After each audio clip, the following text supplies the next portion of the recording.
battle is underway. Here are Chris Cuthbert and Dave Archer. Thank you, Don, and good afternoon, everybody, from McMahon Stadium. Saskatchewan Roughriders with the football. Reggie Slack looking at 1st and 20, his first pass of the game. And it is incomplete, or Curtis Mayfield, they're ruling a catch at the 46-yard line. That's a gain of 12 after the Roughriders' first play was negated by a holding penalty. But Reggie Slack is at the controls for the Saskatchewan Roughriders. Davey was more effective running the football against Calgary this year than passing it. And in talking to Cal Murphy right before the game, they would like to feature Reggie Slack running the football a little bit more today. Slack with a 100-yard rushing game in one of the 3 meetings against the Stampeders. Second down, he looks for Mayfield, and Curtis Mayfield cuts it back, breaks the Alondra Johnson tackle, and crosses midfield for a first down. So Mayfield, who for the most part this season has been a wideout, moves inside at slot because of an injury and has a couple of quick catches. Only his 3rd start at slot, as Reggie Slack has found him twice in the last 2 throws. Reggie's numbers don't reflect how tough a guy he is, how he comes to play every week, and he'll play hard again today for Saskatchewan. So a promising start for the Green Riders into Calgary territory. Some early motion along the line, flag down, Saunders can't get outside. Wrapped up by Al Jordan, moving up from the corner to make the tackle, but Calgary may have jumped offside.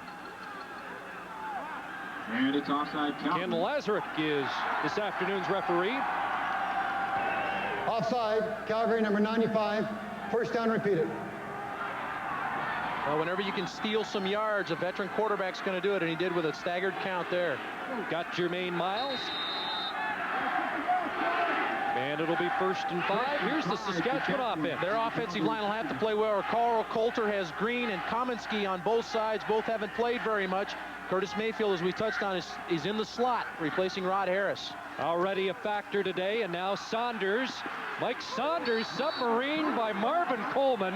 What a brilliant season he's had. The little guy on the corner who plays the run as tough as anybody. Flag is down, however, and it's a holding call against Saskatchewan. Hey, you talked about Marvin Coleman. Marvin Coleman, 3rd in the league in tackles, and he's not big, 5'9", 170. He makes the play. Holding, Saskatchewan number 35, first down repeated. So Sean Daniels called for the 2nd time in the initial drive of the football game. Sean Daniels, number 35, the lead back, got hold of the outside defender there and is holding on to the jersey. But Marvin Coleman comes up and makes the play, and Coleman's excited today because he's going to get to play both the wide side and the short side. Just going to stay on one side of the field and going to get both opportunities today. So 1st and 15, Saskatchewan.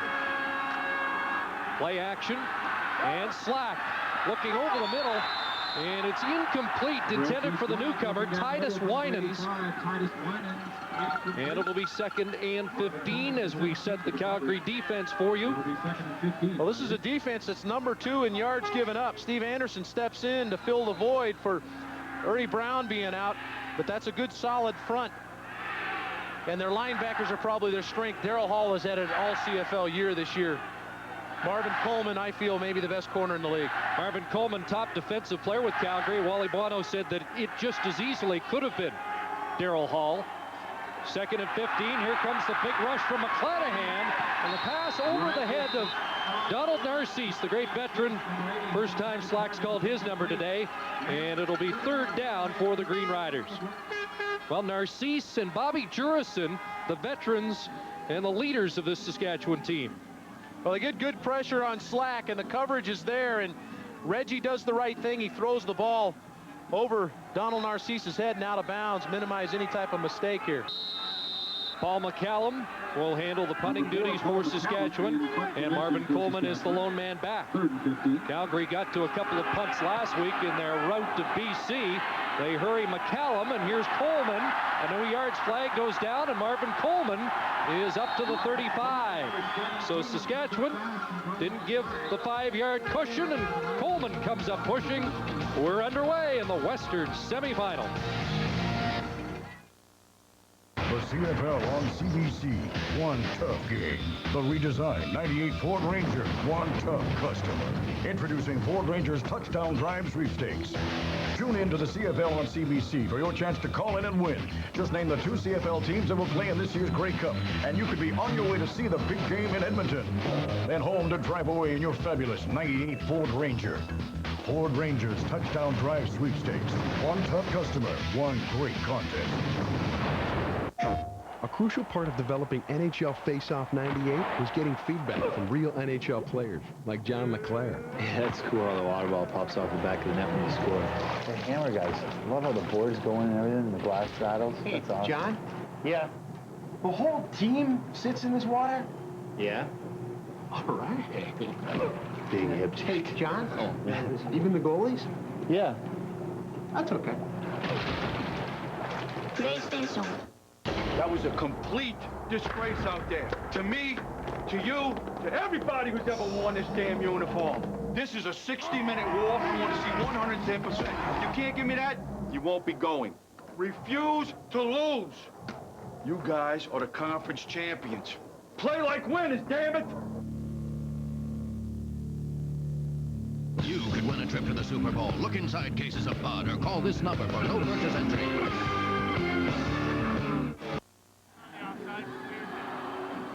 You're looking at the jubilant aftermath in Montreal, where the Alouettes have defeated the BC Lions 45-35 in the Eastern semi-final. That means Montreal will advance to the final next Sunday in Toronto to meet the Argonauts, a team they beat just 1 week ago to end the season. Right now, let's go back to the booth. And here's Chris and Dave. A great scene today at Molson Stadium. Wally Bono used to play there as an Alouette, and he had a touch of nostalgia watching part of that Eastern semi. Here's Jeff Garcia in his first pass of the game, looking for Terry Bond.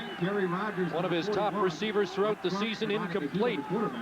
And Garcia off a great start last week in the game against BC after missing the second to last game with the infected elbow, but he came out pitching red hot last week against the Lions. Oh, he's an outstanding player, and what Jeff's learned is that he has a lot of weapons on this offense, and he gets them all involved. That's when he's successful.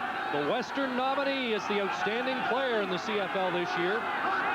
Up against his old running mate, Doug Flutie, 2nd and 10. And here's Garcia, almost picked off, and then almost caught by Travis Moore. But Ron Getz got his hand on the football first. Number 47 had a shot at the interception.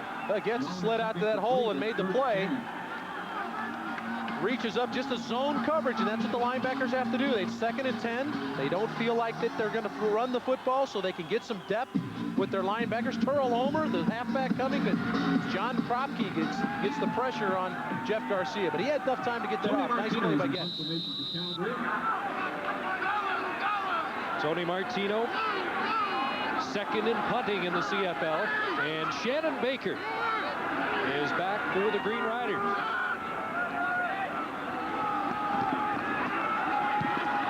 Was on. Martino got it away. Curtis Mayfield on the far side picks the ball up and is down at the 30-yard line.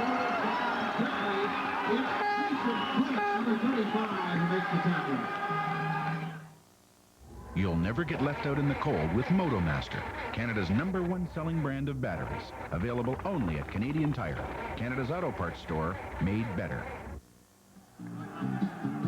Good sure tackle by Jason Clement, one of those grinders we featured at halftime in the Eastern semi, limiting the Saskatchewan return to a yard after the 43-yard punt by Tony Martino. 2nd series for Reggie Slack and the Saskatchewan offense.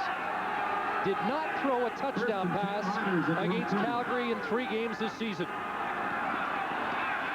Rolls left and looks to Dan Farthing, incomplete. Marvin Coleman right there for the Stampeders. Again, good tight coverage by Marvin Coleman on Dan Farthing, and Farthing was their nominee for most outstanding Canadian, and that guy right there, in my mind, is one of the 2 best corners in this league. Offside, Calgary number 90, first down repeated.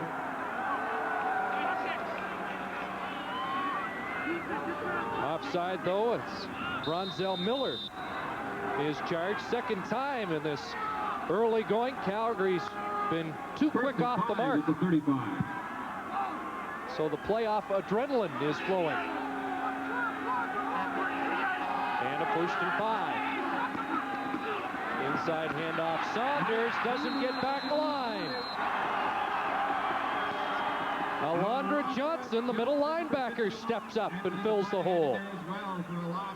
Well, Alondra steps in and makes the play, but I like what Reggie Slack has done here. He's moved himself into the shotgun. It's 2nd and 5, or 1st and 5. He shows pass formation, and then he hands the football off to Saunders, coming back inside on a counter play. Now, Daniels gets there, misses, runs by Alondra Johnson. Now, the play is not successful, but that sets things up for him down the road. AJ missed 2 of the 3 meetings against Saskatchewan early in the season because of a hamstring problem. Here's 2nd and 5, and Donald Narcisse. He's whacked by Coleman, but Narcisse has the catch and a 1st down for the Riders. Donald Narcisse and Bobby Jurison asked the coaching staff to give up an off day this week so they could have an extra meeting to prepare for this game. Now, Don Narcisse is going to come in on a curl route. Too much cushion given up by Marvin Coleman, and that's what Narcisse does so well, is he comes inside in traffic, catches the ball in his hands, he knows he's going to get hit, secures the catch, 1st down. Didn't get to 1,000 this year, but the 9th consecutive season, over 900 yards for Narcisse, and now Saunders back inside to the 47, and he has 4. Check that, Sean Daniels, the fullback, with his first carry. And a gain of 3. This is also something Reggie Slack will have to do as the quarterback, is get Sean Daniels involved. Normally just a blocker, a special teamer, and is a good blocker.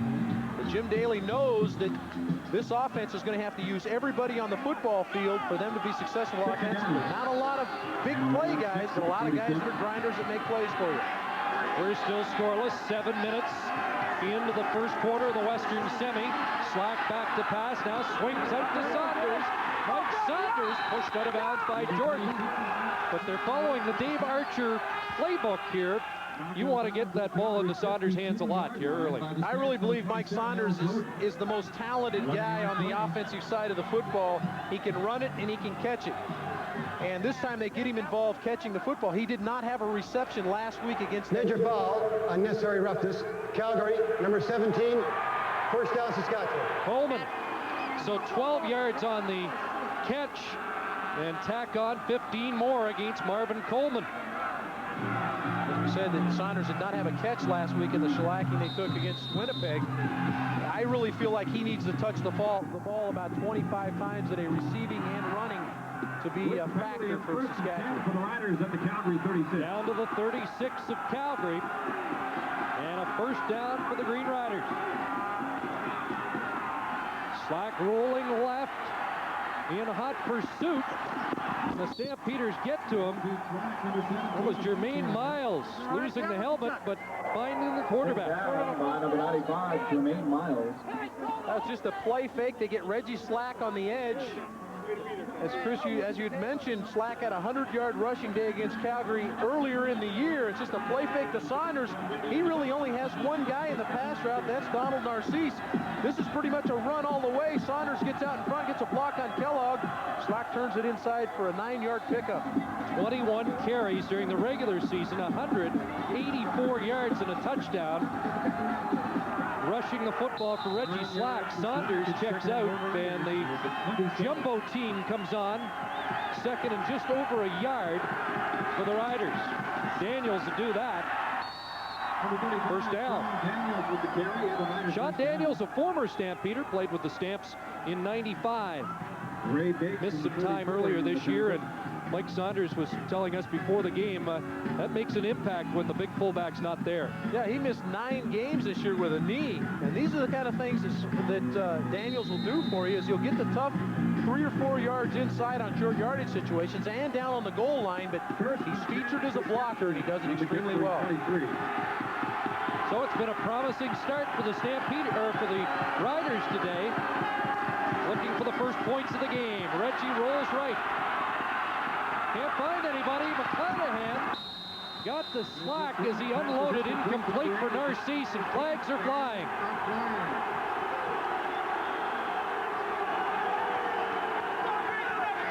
Anthony McClanahan unloaded. And it looked like it was too late.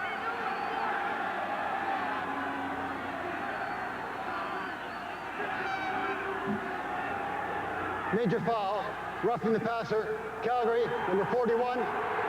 First down, Saskatchewan. So 2 roughing penalties, 2 offsides in the opening 8.5 minutes. And these are kind of things you don't expect from a Wally Guano coach football team, but I think that should have been a no call. That's all I can say about it. I think McClanahan tried to pull off him. He did. There was no shot taken there. Shouldn't have been a call. It was, however, and the ball now on the Calgary 11. Saunders. And he's wrapped up at the 10. Give him a yard. Well, this is Marvin Pope's strength. Pope will play the short side in most of the day for Calgary, and he is best at pursuing, meaning coming from behind or flowing down the line of scrimmage. To get to Marvin Pope, you have to run the ball right at him. Now, this is a counter play away from Pope, and he's going to fold inside and make the play. I think if you want to get at Marvin Pope, you need to run the ball right at him. Not a great year for Big Daddy, but he said last week the front four had its best game for Calgary all season long. 2nd, 9, slacked with time, end zone for Saunders, incomplete.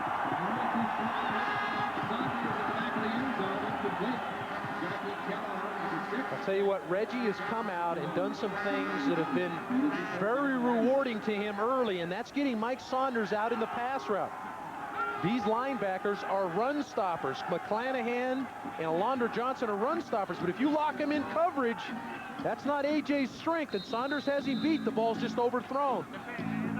But again, it lets them know that Saunders can make some plays for him down the field, and that bodes well for Saskatchewan down the road in this game. So McCallum will try to put the first points on the board. 70% during the year, and good on his first attempt of this playoff game as Saskatchewan takes an early 3-point lead. Welcome back to Calgary on a glorious day in November for football.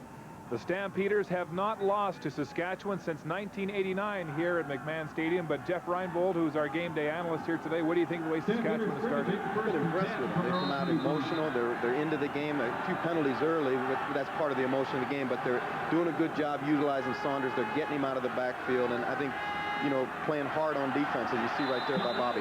All right, thank you, Jeff. Back up to the booth. Yep, big hit by Bobby Jurison there on Kelvin Anderson, but it does look like Dave Saskatchewan's forgotten about that game 9 days ago when Jeff Reinbold's team did a number on them. And I think that guy right there, Bobby Jurison, had a lot to do with that. The leadership on this team has to step forward and throw that game last week out the window. It's playoff time. All that other stuff doesn't matter. We have a chance for the cup. 2nd and 6 for the Stamps. Garcia out of the shotgun. Here's the blitz, and Terry Vaughn underneath with the catch up to the 51-yard line, and the Stampeders have a first down and a 13-yard Vaughn pickup. Well, Ryan Carey comes on a free safety blitz. Garcia sees it, and so does Terry Vaughn, and they pick up the first down. The offensive line, this line's been solid all year. Fred Childress, the offensive line outstanding award coming from the West. And Terry Vaughn, Mr. Effort. He blends in with Pitts and Moore and Danielson at the receiver corps. Got over 1,000 yards in the season last week. 93 yards against BC put him over the top. And now Garcia took a hit, and so did Dwayne Ford. Can't hang on. As the safety Ryan Carey unloaded, but Carey got the worst of it. And Jeff Garcia is also down as we set the Saskatchewan defense. Troy Alexander really has had a breakthrough year. He really did. 10 sacks along with Jurison's 10 sacks. Crappie and Van Wey start inside. Gary Rogers will play a little D-line when they go to their nickel package and bring an extra defensive back in. And this secondary, the only guy that's played all year long is Jael Joseph. Terrell Omer comes back, and I think Terrell Omer is a solid player back there. Well, this is the last thing that Calgary wanted to happen today. Jeff Garcia going down early, and Dave Dickenson is scrambling to get ready. Well, you see the knee gets hyperextended there, and there is Gary Rogers coming from a defensive end position, and you can only hope that just twisted a little bit and he'll be back. Well, the kid out of Montana starting to warm up now. He played most of the fourth quarter last week, but has had limited time this season. 49 passes thrown. And so Dickenson continues to get ready, and Garcia gets attention. We'll take a timeout here at McMahon Stadium. Whether building a new home or updating your current residence, consider the windows built to outperform and guaranteed to last a lifetime. Ducana Ultra Gold. Ultra Gold combines Polymatrix insulated frames and sashes, Krypton gas-filled tri-pane glass chambers, and Ducana's exclusive Solar Gold oxygenated silicone foam power spacer. Together, they provide double the insulating value of ordinary low-E windows, virtually eliminate condensation, and provide significant year-round energy savings. At the end of the day, you'll be glad you chose the affordable quality of Ultra Gold by Ducana. It's a part of your life. Always has been, always will be. It can give. It can take. Open doors or close them. You can control it, or it can control you.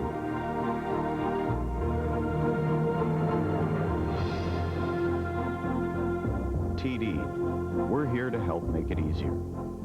This is Cliff Chatterton of the War Amps. I've known Megan since she was 3. This is your new swimming arm. This is the sport hand that goes with it, okay? She was enrolled in Champ after a terrible car crash cost her an arm. Show kids you care. Be a part of the War Amps Drive Safe campaign. Drive safe.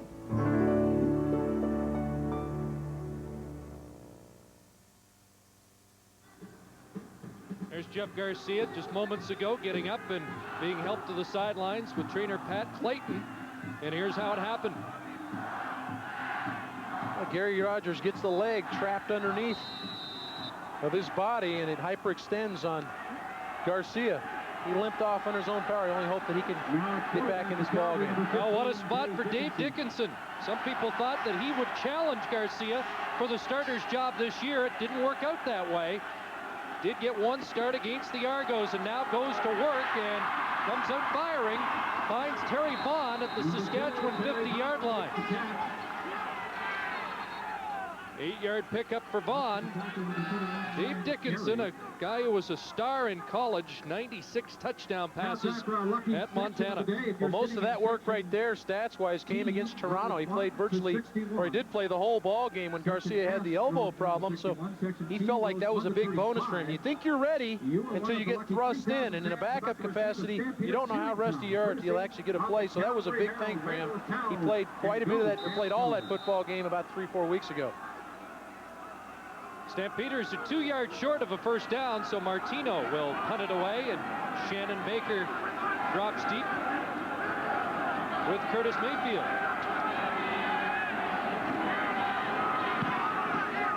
Not a great punt by Martino. This is Baker, flagged down. And Baker is 2 at the 17-yard line. 2:54 to go in the first quarter. Martino, a 35-yard punt. If you expect your people to start thinking out of the box, they need to stop working in one. Hayworth, furniture for what's next. Legal block, Saskatchewan number 38. Taking a good look at the right knee of Jeff Garcia. Again, Montreal with a 45-35 win over BC as Mike Pringle ran wild today, and the Alouettes and the Argos next week in the Eastern Final. And if it's at all like last week's final regular season game, that is going to be a beauty. Yeah, and it's still burning in Montreal's craw of last year's Eastern Final where they got blown out by the Toronto Argonauts, so they'll be ready to play. Well, with their starting quarterback on the bench getting attended to, Calgary needs some big D. And Saunders wrapped up at the 10-yard line. Marvin Pope involved. And a short gain. There's Anthony McClanahan. And defense has got to come up big right now and try and pin Saskatchewan deep. Well, I think the defense realizes the situation, too. You see your number one quarterback go down. All of a sudden, things fall on your shoulders a little bit. And as you see Jeff Garcia going out the field, let's go down to Steve Armitage.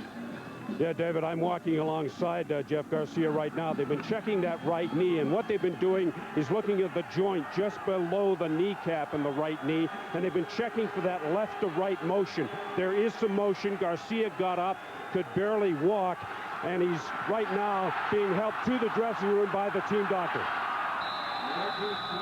Reggie Slack got out of trouble there, and up near the 20-yard line. And we're going to have a measurement here as Garcia continues to favor the right knee. Now he's pointing to where the pain's coming from on the inside portion of the knee, which means it doesn't feel too stable to him right now. And that's the Western outstanding player this year limping off. Slack got a first down. On a gain of 5. Well, Reggie Slack has come out and done the things that he felt like he needed to do to help his team be successful. Get Mike Saunders involved, running and throwing, or running and catching the football, and he needed to run with the ball himself. He's picked up 2 big gains running the football himself today. Saskatchewan's owned the football for most of this opening quarter. Slack has to run back against the flow, and Reggie going to turn it upfield. He'll be close to another first down. So the running ability of Slack right now has been the key in this opening quarter. Gets 9 more on that carry. First down for the Riders. It is athletic ability. You're exactly right, Chris. He does this all by himself. It's a designed roll to the left. Doesn't have anybody open. Daryl Hall flashes in front of you. Now it's just Reggie Slack's athletic ability. How many people can I make miss and get up the field? You might be the wrong guy to ask because it's your position, but does the fact that the #1 quarterback on the other team going out have any effect on the psyche of the Saskatchewan Roughriders right now? I don't think there's any question about it. I think it breathes just a little bit more life into that team, and they came out fired up anyway. Guys, I just talked to Pat Clayton, the Stampeders trainer. Garcia is in the dressing room being examined by the doctors. He has definitely damaged a knee ligament in the right knee, so that's not good news for the Stamps. Guys? It looks like Wally Bono is going to have to lean on Dave Dickenson today. 2nd and 8 from the 31. 2nd down and 8. Saskatchewan at the Rider 31-yard line. Roughriders with a 3-0 lead. Here comes the blitz. The ball knocked free, and Calgary's on it.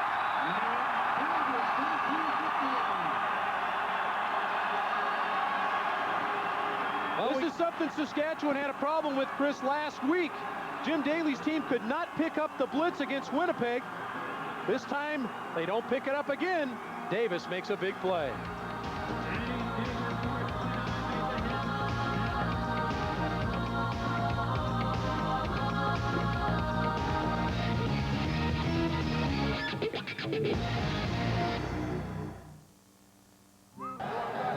Welcome back to McMahon Stadium in Calgary, where the Riders lead by 3, but the Stamps are savoring a huge sack in this football game. Jeff Reinbold, your Bombers did this time and time again last week. Why can't Saskatchewan pick up the blitz? Well, part of it's they're keeping the back in. You just get overrun. It's 50 protection. They bring more than you can handle. And again, until they empty the backfield out and force one-on-one matchups, it's going to be tough for them. They blitzed them twice today, both times gotten home, and this one's a big one. So you're saying the more blockers Saskatchewan keeps, the more blitzing linebackers we're going to see from Calgary. Just more people can come to the party, and that's, again, a tough part of the scheme. They've got to empty the backs. All right, Chris.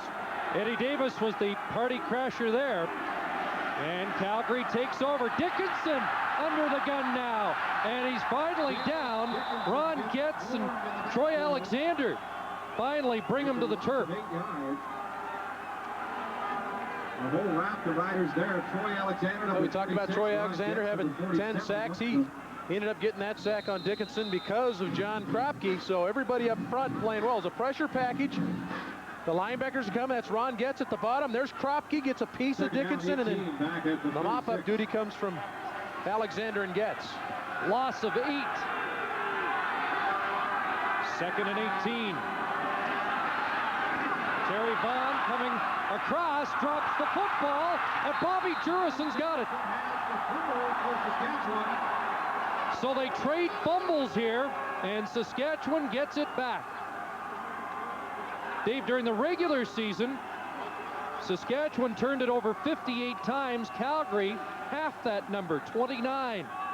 But they've traded turnovers here. Well, these are the kind of things Jim Daly team has to have happen. Troy Alexander comes back inside after Greg Clark turned the screen pass. Right there, Clark flashed, turned the screen pass back inside, and the big guys in there come in with a whack. And Jurison recovers the football. Alexander stripping the ball loose, and the great veteran Bobby Jurison in his 12th year gets it back for the Green Riders.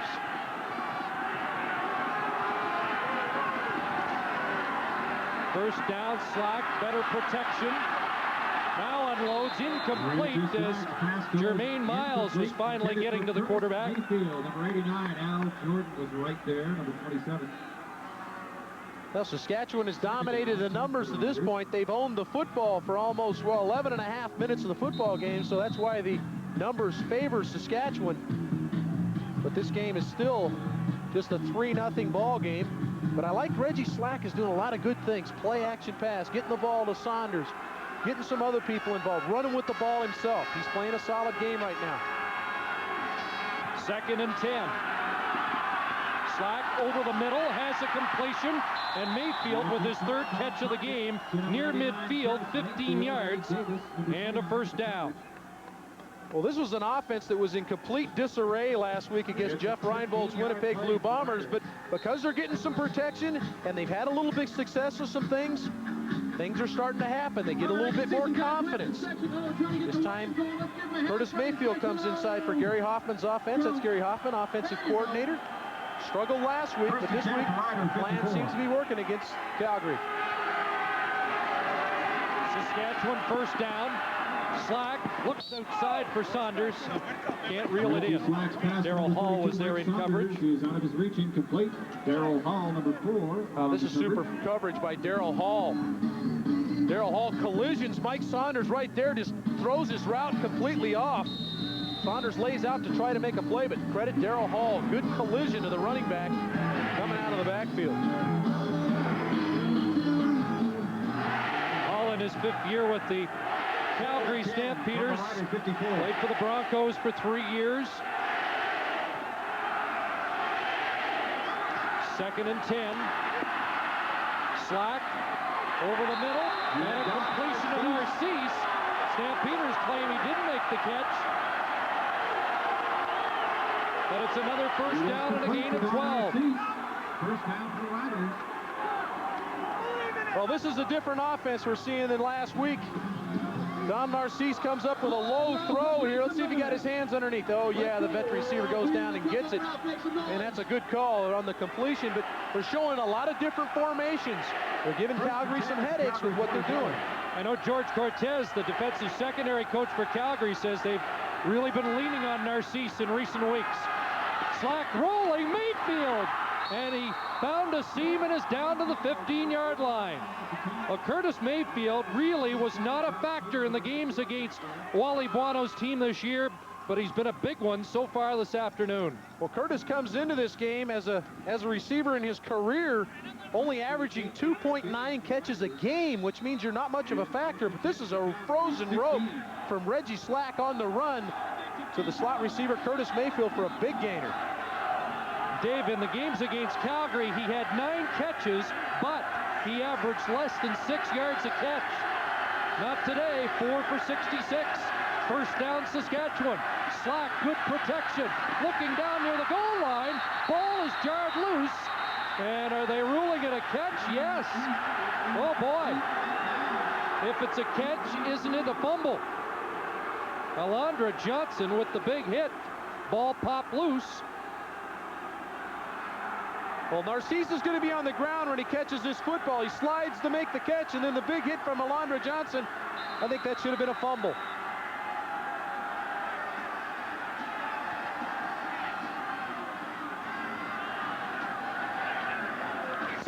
They're going to say that he was down before the ball came loose, and his knees were on the ground, and once you make contact with somebody on the ground, they are down. So solid call by the official. He was down before the ball came out. And so just outside the 1-yard line, Reggie Slack and the Green Riders, 1st and goal. Sean Daniels, touchdown.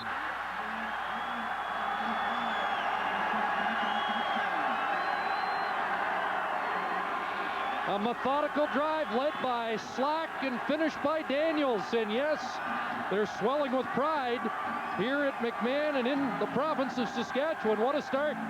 Well, Reggie's doing a good job of taking care of the football. When he's been in trouble, he's thrown the ball away. When he's had time, he's sat in the pocket and he's made some plays running with the football. But you got to credit that offensive line, Terry, Green, Coulter, Kominski, and Makowski. They've all played pretty well and allowed Daniels to get in with a touchdown. McCallum to attempt the point after. It's good. And a shocker developing here in the first half at McMahon. 10-0 Green Riders.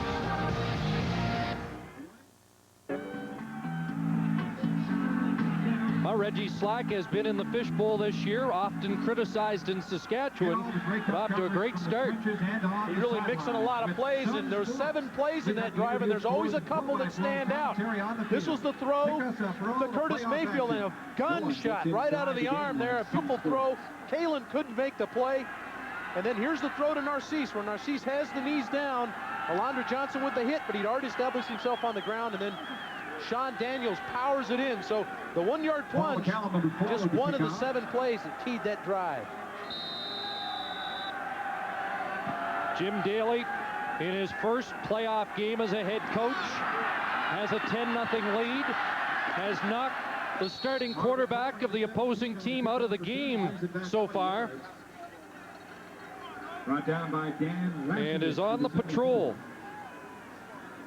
Well, Jim Daly's done a good job of keeping this team together. You saw Cal Murphy come in at the last moment. Those 2 guys have really hung the team together. Now the whole game falls on Dickenson. Those 2 guys, the brain trust. Really, Cal Murphy has been huge for Jim Daly, a sounding board for some of the problems. And they have had some problems this year, but they've sorted them out, and they're a playoff football team. You can tell Cal isn't the head coach anymore. He's actually smiling down there. You never saw that during a game when he was the head man in Winnipeg. Well, let's see what Calgary can do to answer back. Kelvin Anderson across the 35 to the 37-yard line. 2nd consecutive year he's been over 1,000 yards. Steve? Guys, I just got the word from the Stampeders bench and trainer Pat Clayton. Jeff Garcia is in the dressing room. He will not be back. He is gone for the rest of the game. Bad news. Well, it's bad news for Calgary, but it's a great opportunity for Dave Dickenson. He's been waiting for this for a couple of years. 2nd and 5, and Dickenson goes to Alan Pitts. It's always a good way for a young quarterback to go. Yeah, not a bad guy to throw it. That's a guy that has 50 100-yard games in his career, which is a CFL record. And if you have any doubt, find number 18, because he'll come up with a play for you. Well, remember, just 11 games played for Pitts this year. Otherwise, he would have been over 1,000 again. He's so big and strong. He's tough to cover one-on-one. And Dickenson is 3 for 3 since his quick call off the bench. And Pitts unable to hang on. Looked like he was 4 for 4, but Pitts landed heavily and couldn't squeeze it. Terrell Ulmer in the battle there against Alan Pitts. Well, this is a good matchup because Ulmer has had a super year this year. Just going to be an out route from Alan Pitts. He plays off the defender, which he does so well, and that's a ball that Alan will tell you he felt like he should have had, and he probably should have, but Ulmer's had a great year this year for Saskatchewan. Missed the last couple with the separated shoulder, but says he's back to 100%. 2nd and 10. Dickenson, and that pass was behind Danielson. First time they've looked at Danielson today, and the Stampeders are forced to kick the football away. 7:46 to go in the first half. And the Green Riders with a 10-point cushion. Well, Dickinson's going to throw this ball on the side of error. If he throws it inside and he's too far inside, the ball's picked off. So he throws it to the outside, hoping his receiver can make the play because the linebacker breaking in from inside just didn't come up with it.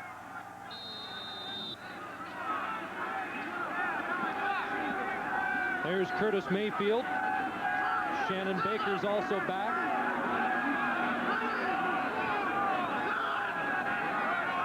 A calm day here in November at McMahon, and wind not a factor at all. Shannon Baker inside his 10 and stopped up at the 12. Roger Rhineston, the Melville, Saskatchewan native, with the tackle after a 48-yard punt.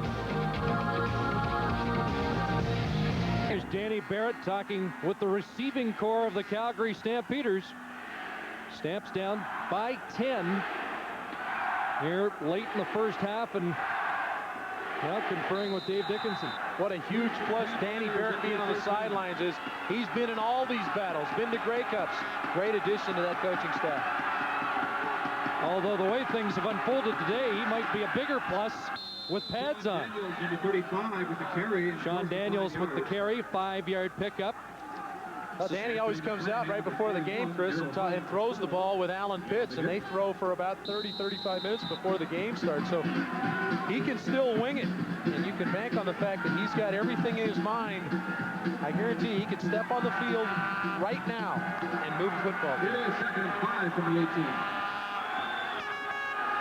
Well, he's been a valuable asset, as you said, but he may never be more valuable than today, working with the youngster Dickenson. 2nd and 5. A little dumped off pass to Saunders. Mike Saunders got to near the 22-yard line. He had to get to the 23. Eddie Davis with the tackle. And I think he shut down Saunders before the first down stick. Well, these are the things you have to do with Mike Saunders, dragging him underneath against the zone. Davis is going to rally up and make a big tackle and hold Saunders about a yard short. Alondra Johnson comes in and dresses him up. But they're short about a yard, a little less than a yard. Jim Daly, he did a little survey on his own. He's way out on the field to check it out. And what is the call of the coach in his first playoff game? Going to bring the short yardage crew in. Here come the big boys. Oh boy, this is gutsy stuff for Jim Daly. On his own 22 with a 10-point lead.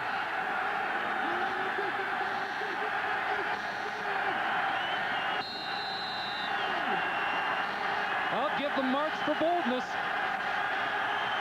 This could be a big play in the football game. Pushing ahead, and the Calgary bench thinks he's been stopped, but I'm not sure. And he's spotted. I think he has the first down, but he took a pretty good lick from Marvin Pope. That's the beauty, though, of having a quarterback that's 6'2", 215. And at this time of the year, he's bigger than 215. You say that as if you're talking from experience. Yeah, well, we got the kids' Halloween candy that came home just a couple of nights ago, and that'll add a few to you. Yep, it's a first down. No holds barred today for Jim Daly. Well, I think that shows Daly has a lot of confidence in his offensive group. This has been a group that's been maligned, but Daly has stuck to his guns with Reggie Slack as his starter. Reggie Slack paying dividends for Coach Daly today because he's really played well in the early going. 5:40 to go, first half.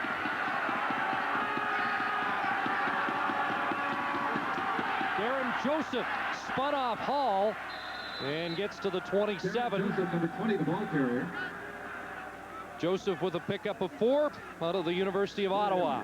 Well, this is again as a counter play to Joseph, and this is something they like to run anyway, but I think they picked it up from the films of Hamilton. Hamilton using Archie Amerson tore Calgary up with the counter play from the gun, and they featured it already early in this ball game. So Joseph is out. 2nd and 6. And time count violation. They didn't get the play off. Time count violation. Saskatchewan, number 17, still second down.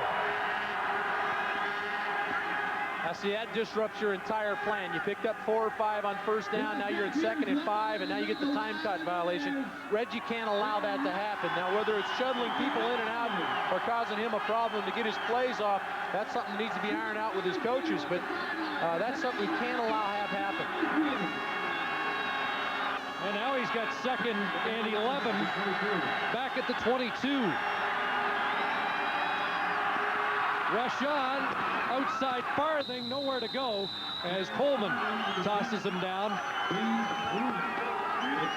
2nd catch for Farthing, and now it'll be 3rd down Saskatchewan. Now Farthing's just breaking the outside, and he's just the underneath control route, and because they dropped so many people off in zone, Slack had no throw, so he threw outside to Farthing, and Coleman rallies and makes the play. That's what happens. You get in 2nd and long, now a team can drop back in zone, make you throw the ball underneath, get to the football, and make you punt. So Terry Vaughn drops back to receive the McCallum punt at his 50. And TV crosses midfield before he's drilled back by Walters and Straczynski.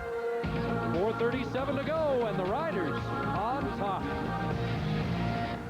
There's still time to call and name the 2 CFL teams that will meet in this year's championship. You could win tickets to the big game at a redesigned 98 Ford Ranger. One tough customer. The touchdown drive sweepstakes. Call now. Reggie Slack and the Saskatchewan Roughriders have fashioned a 10-0 lead over Calgary here in the 2nd quarter. Coming up at halftime, we'll talk live with Montreal Alouettes head coach Dave Ritchie. His Owls defeating the BC Lions 45-35 today in the East semi-final. We'd also hoped to talk with Argo head coach Don Matthews. He arrived at our studios today, then left, so he will not be on the broadcast. Perhaps the playoff intensity too much for him. Well, the intensity is heating up here at McMahon.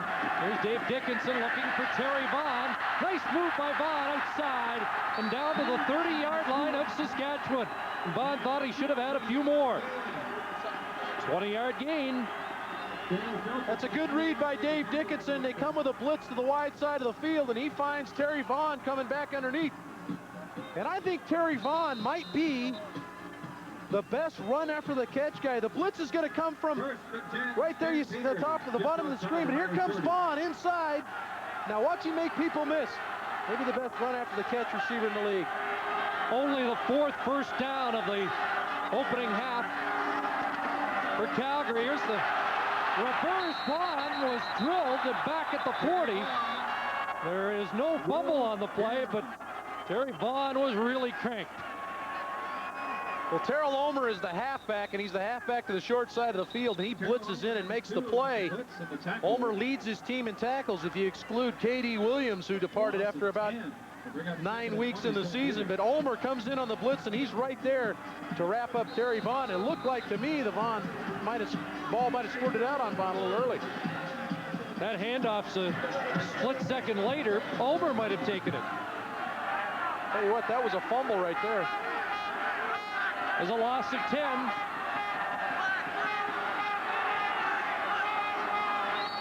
Alexander jumped, and the flags fly as the play does not get underway. Flags are down. And was Alexander drawn? Offside.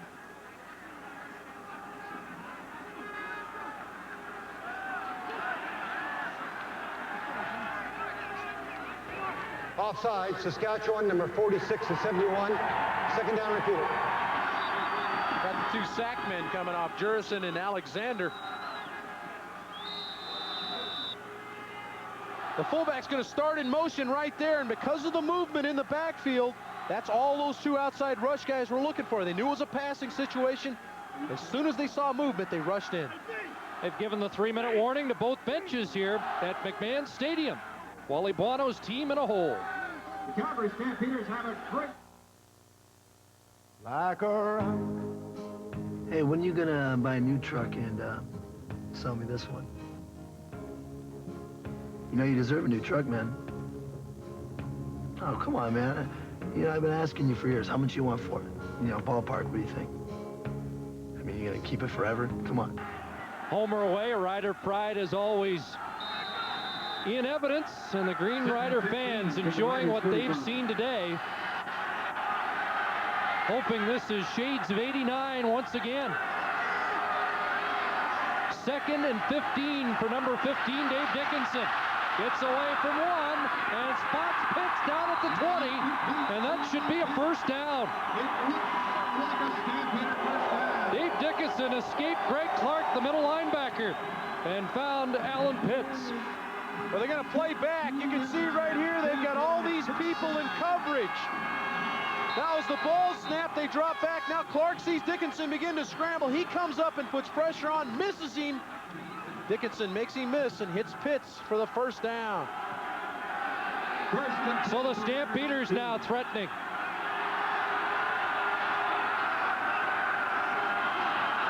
Kelvin Anderson. And Anderson down to the 13-yard line. Todd McMillan, the nickel back, with the tackle. Todd McMillan, number 9, on the tackle. Well, with Garcia out of the ball game, Kelvin Anderson becomes even more important to the Calgary offense. They have a young quarterback in the game who's only really played in 2 ball games. Anderson now must be a featured part of their offense. They would run him anyway. He's had over 1,000 yards this year, but they pick and choose their shots with Garcia at quarterback. I think he has to be more involved now, catching the football and running, take some of the pressure off their young quarterback. 5th play of the drive. Wally Bono said yesterday, if Anderson runs well, we win. He'll run here, and it's stopped up Bobby Jurison, John Kropke, and a loss of 1. Jurison with 10 sacks and 6 tackles for losses during the regular season. Adds another in that department here. Now, they'll talk about how good a season Bobby Jurison has had. He was their nominee. He was Saskatchewan's nominee for most outstanding player and defensive player of the year. So he filled 2 of those voids for him. Number 13, Mark McLaughlin, will attempt a 21-yard field goal. Defensive coach. 3rd down 2, so McLaughlin comes on.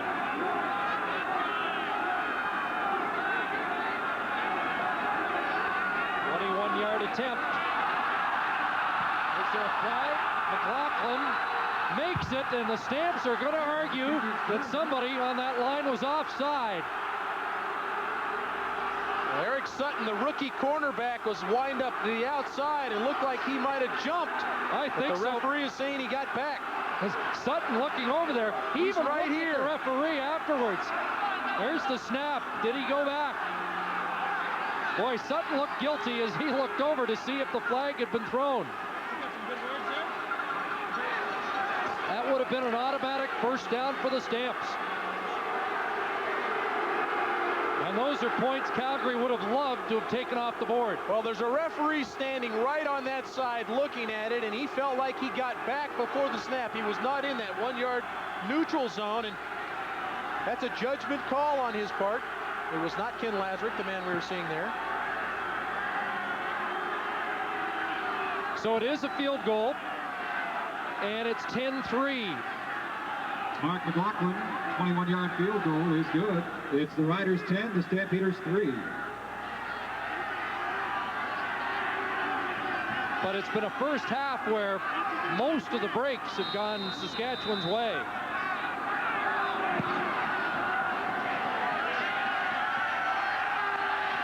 Here's Titus Winans, speedy wide receiver, who sees action because of the injury to Rod Harris. Lost Rod Harris and Profale Greer, who is another good special returner for Saskatchewan. 19-yard kickoff return by Winans. Again at halftime, we'll talk to the winning coach today. There's Dave under the umbrella. Congratulations to Dave Ritchie and the Alouettes. Boy, look, a lot of fun watching that game at Molson Stadium today. You think we could have got him a better chair to sit in there? Yeah. Lazy boy or something. Well, he's got Fausto there taking care of him, getting the royal treatment.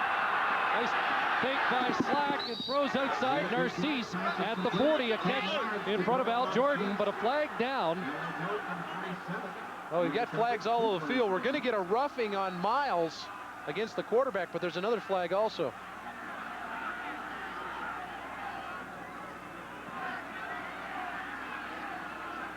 May have been an offside against Calgary, too. Well, Miles got flagged for the rough. That was the play. That was what Ken Lazarick called with his flag, but there was a flag across the field also. They're trying to sort this one out. It would be the third roughing call of the half against Calgary. Holding, Saskatchewan 68. Roughing the passer, Calgary number 95. Offside, Calgary number 96.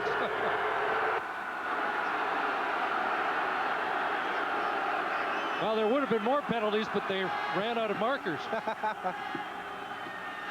Well, here's the roughing the passer call. And Miles is going to put his head right on Reggie Slack, no question about it. Good call from Ken Lazarick, the referee here.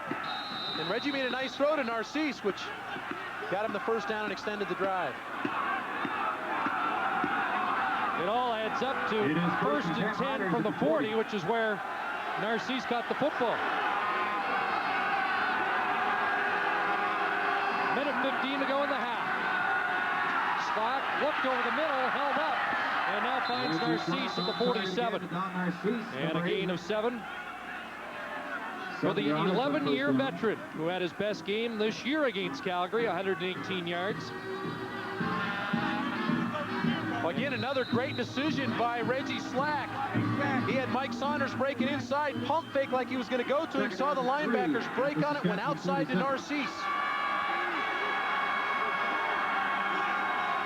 2nd and 3. McDaniels, and he burst through to the 52, and he'll move the sticks.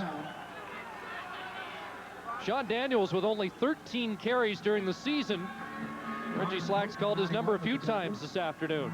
Well, offensive football only works if the offensive line is playing well, and this offensive line is playing well. And now they go to the hurry up with 49 seconds to go. Slack has some time, and now he'll take off. And Reggie down to the 45, fumbled the football, but they are calling the play dead. Alondra Johnson with a hit. Coleman showing his frustration. It's a 13-yard carry. We have had a few early whistles. I felt like the Narcisse no fumble was good. This one, Reggie Slack scrambles, and he's running with authority. You see the head down, trying to get the first down. Alondra Johnson comes in for the strip. And it looked like to me the right knee was on the ground, but there have been some early whistles. Terry Vaughn was the benefactor of one of those early whistles earlier in the ball game. Slack has fumbled once today and 5 times against Calgary this year. He'll run again, and Alondra's on his back with 22 seconds to go. 6 yards on that carry for Reggie Slack. With Reggie Slack establishing himself as a runner, as Coach Daly wants to conserve some time and burn a timeout here, Slack establishing himself as a runner has really locked the linebackers in. McClanahan and Alondra Johnson have had really big concern with Reggie Slack. Well, Jim Daly said we'll have to be at our best today to beat Calgary, but we are capable of beating the best teams. And the evidence is victories this year over Toronto, Edmonton, and Calgary. And the last game between these two was a dogfight, a 28-24 game right here at McMahon that was in doubt right to the end. Well, we go back to 1989, that great run by the Green Riders. It was a touchdown, and that was Brian Walling with one of the plays they still talk about in Saskatchewan. Set up the win over Calgary, then defeating the 16-2 Edmonton Eskimos, and then the greatest Grey Cup game I've ever seen, 89, and the win over Hamilton. 2nd and 4, and Slack looking for a bundle to Narcisse. Touchdown! Reggie Slack to Donald Narcisse, 39 yards.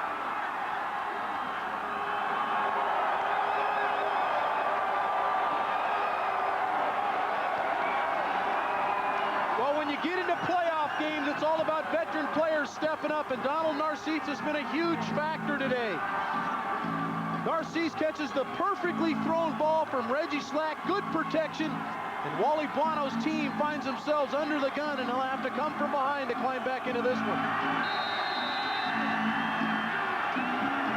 Narcisse flying, steps up, good protection, good pocket around Slack. Now he airs it out and hits Donald Narcisse right in stride, and that's over Al Jordan, who was an all CFL performer last season at cornerback.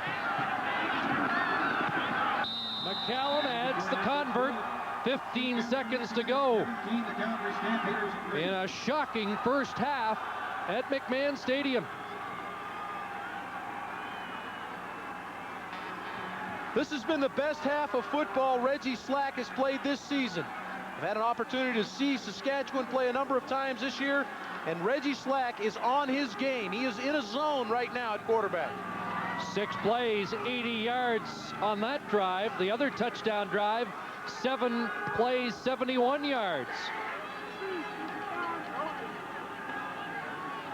He earned the starter's job in training camp, and despite a barrage of criticism all season long, Reggie Slack firmly entrenched at number 1. And right now in Saskatchewan, there's nobody doubting that decision. Jim Daly commended his quarterback yesterday about the pressure that Slack has been under and how he has performed with confidence and dignity through all the criticism this season. I think there's several guys wearing the green and white today that their middle name is Resilient, because they have fought through so much adversity this year, and Reggie Slack has been one of those guys. High, short kickoff. Terry Vaughn Number 2, Terry over Vaughn the 40 to the 43, so 10 seconds for Dickenson.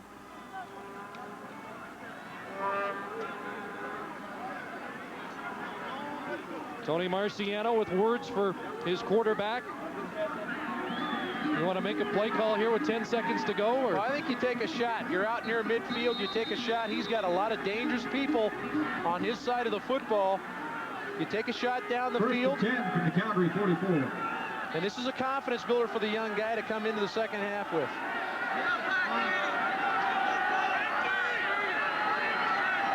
Need about 20 yards for Mark McLaughlin range. They'll go shorter to Vaughn, and he's to the Saskatchewan 51. 15 yards, 4 seconds to play. You let McLaughlin try a 58-yarder. And Calgary uses its first half timeout. Calgary uses the timeout to think about it. McLaughlin's longest of the year, 52 yards. And wind, absolutely a non-factor here. That's a long, long kick, 58 yards. I think you give Dickenson another shot to make something happen down the field. But, of course, that's why I'm not coaching, and that's why McLaughlin's going to come in and kick one. Going to try it. His career longest is 58 yards.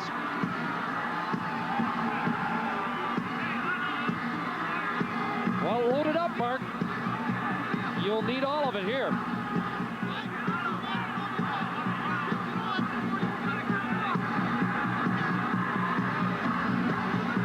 Now, McLaughlin's had a super season this year, got off to the rough start.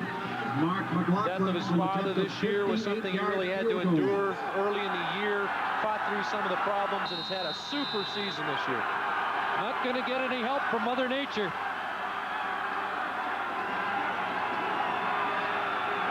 Now this would be an uplifting one for the Stamps, but obviously he tried to get too much of it.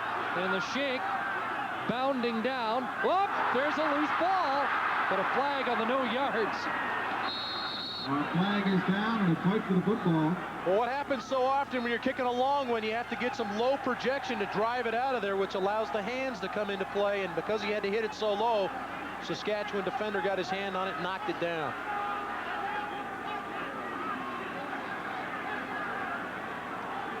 That touchdown pass by Slack to Narcisse, the first aerial touchdown for Reggie against Calgary this season. No yards, Calgary, number 42, decline. So the first half is over. Reggie Slack and the Saskatchewan Roughriders take a 14-point lead to the dressing room at McMahon.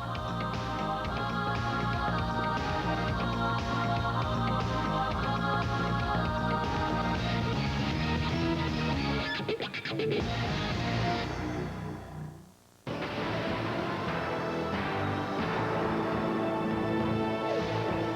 CFL on CBC. Brought to you by Bell. Connect to the things that matter.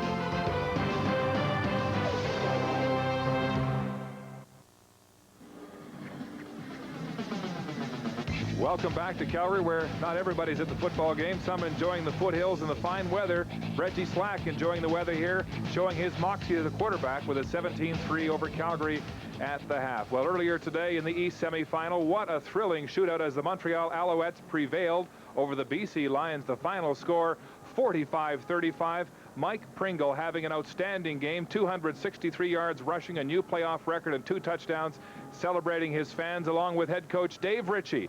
Getting congratulations from BC head coach Adam Rita, and he's the man of the hour today in Montreal. Dave, I hope he didn't get too wet hanging out in the rain. Thanks for doing the interview.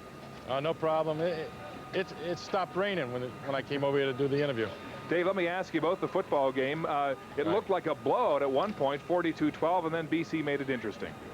Well, we said at halftime to make it a 0-0 game, go out and play, and all of a sudden we have a couple turnovers, and by having the turnovers, in fact, we had about 4 fumbles that kind of cost us in the second half, and they didn't get some points out of it, and we had a couple turnovers, and we did get some points out of. So, you know, when you're ahead 42-10 or 12 or whatever it is, you have a tendency not to do what you came out to do. And our guys came out to play early, and they blew it to where it was, and after that, you know, you just hope that you can come back and continue. But, you know, the other team plays too, and we got some turnovers, and they came out to play, and they had some injuries, we had some injuries. So, you know, it's one of those games. It's just it's a CFL game. That was fantastic. We don't know how to make it easy. Dave, let me ask you, you must feel like you're building momentum with the win last week to finish the season over Toronto, this huge win in the semi-final. Now you're going on to the East Final against those Argonauts once again. Well, they're very good. They've got great coaches, and, you know, Don Matthews has broken a record with 148 victories, and, you know, well-deserved. They got a great football team.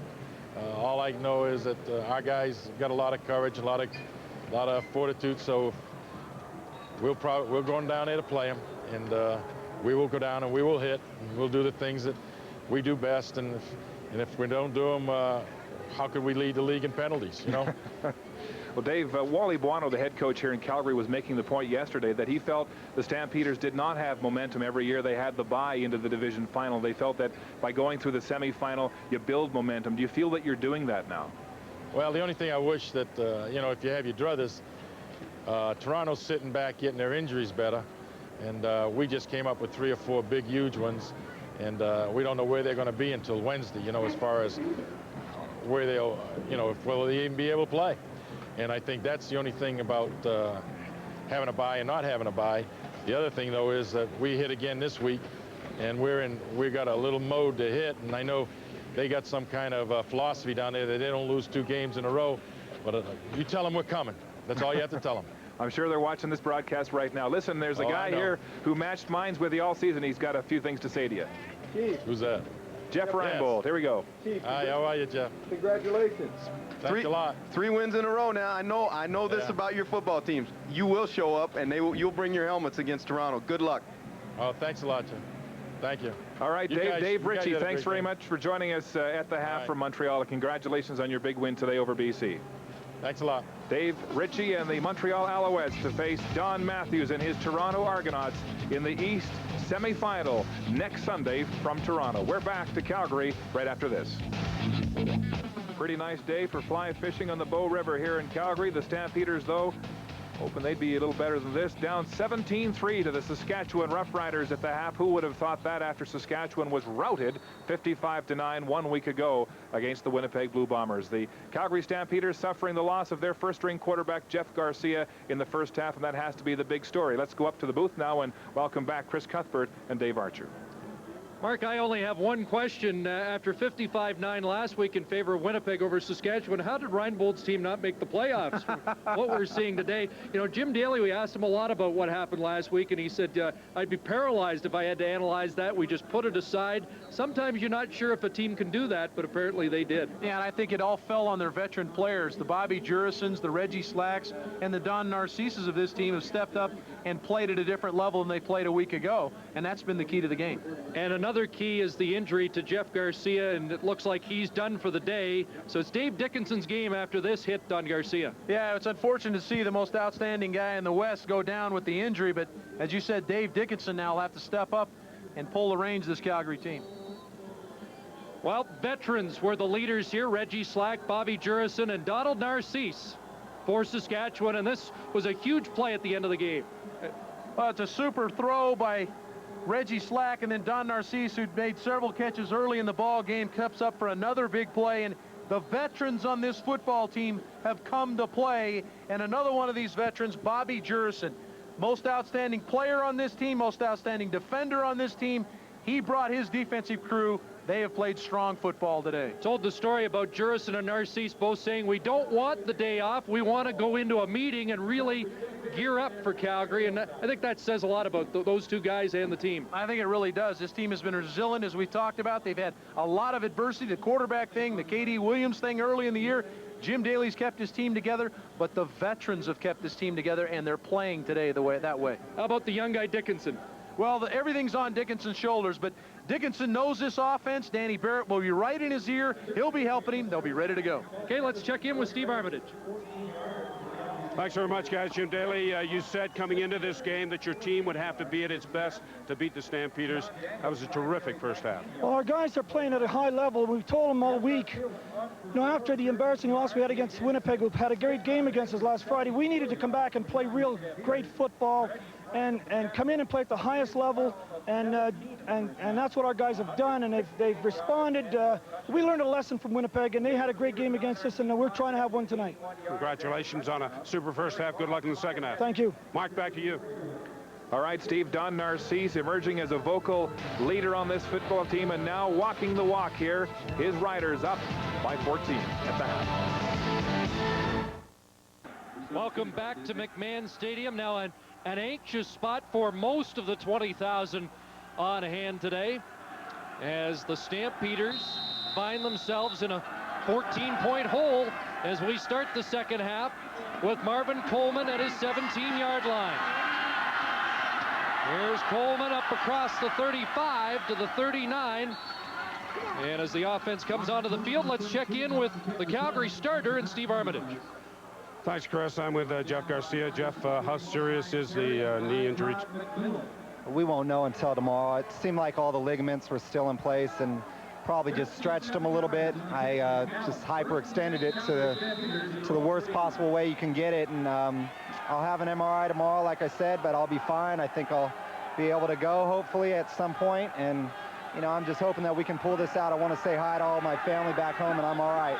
You must have known when you went down that it was serious enough to take you out of the game, because it looked like you were in a lot of pain. Well, the way it happened, all his weight went against my knee. It extended all the way out, and felt some crackling going on, and I knew right then it was pretty seriously. I'm glad it's not as serious as I thought it was. Do the Stamps have the character to rally behind Dickenson? They better. I think Dave's a quality quarterback. I think he can get the job done.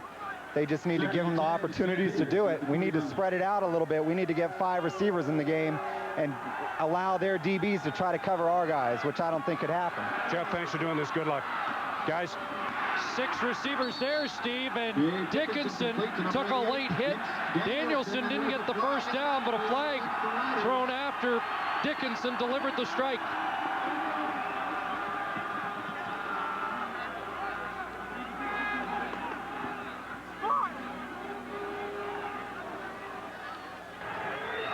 Roughing the passer, Saskatchewan, number 21. First down, Calgary. Well, Dale Joseph gets flagged here, and this is a vicious hit on Dickinson. He lets it go, and the helmet down. Big lick right underneath the shoulder of Dave Dickenson, but credit Dickinson. Under duress, throws a strike to Danielson, and the young guy's got his team moving. It's the first catch for Vince Danielson, and this a critical opening drive in the second half. Look at these numbers, though. This is Calgary's quarter. It has been the worst quarter for Saskatchewan all year. Flag flies there as Greg Clark jumped across the line of scrimmage ahead of the snap of the ball. So it was Calgary taking the penalties in the first half, and Saskatchewan looks like they're a little over anxious to start the second half. Well, Clark jumps the gun here, and he gets flagged for offside. Offside, Saskatchewan, number 58. First down repeated.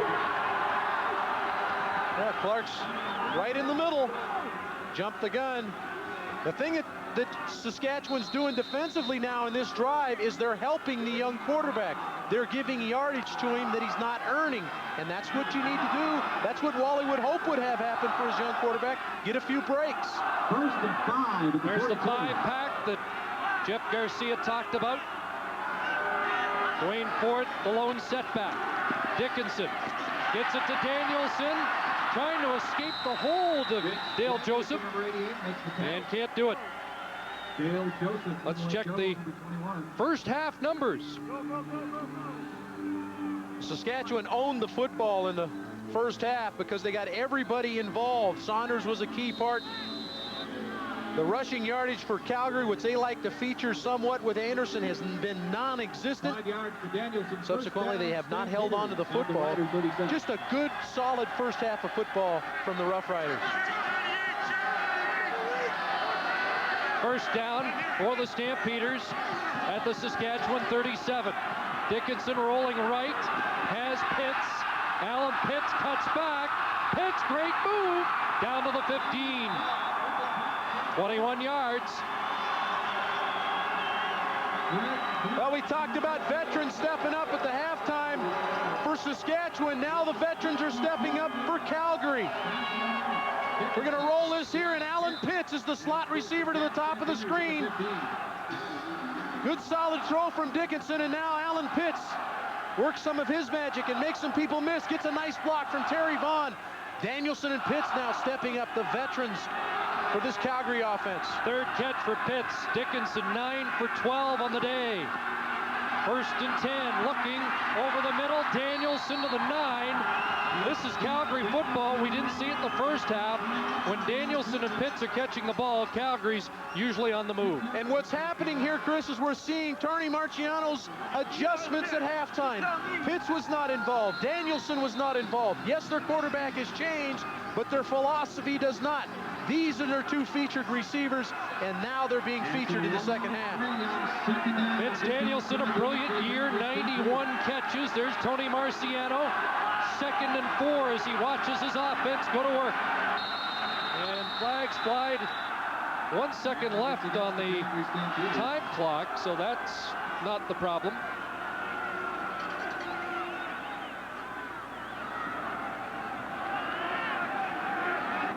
Looked like we had some offensive linemen rocking back in their stances. It's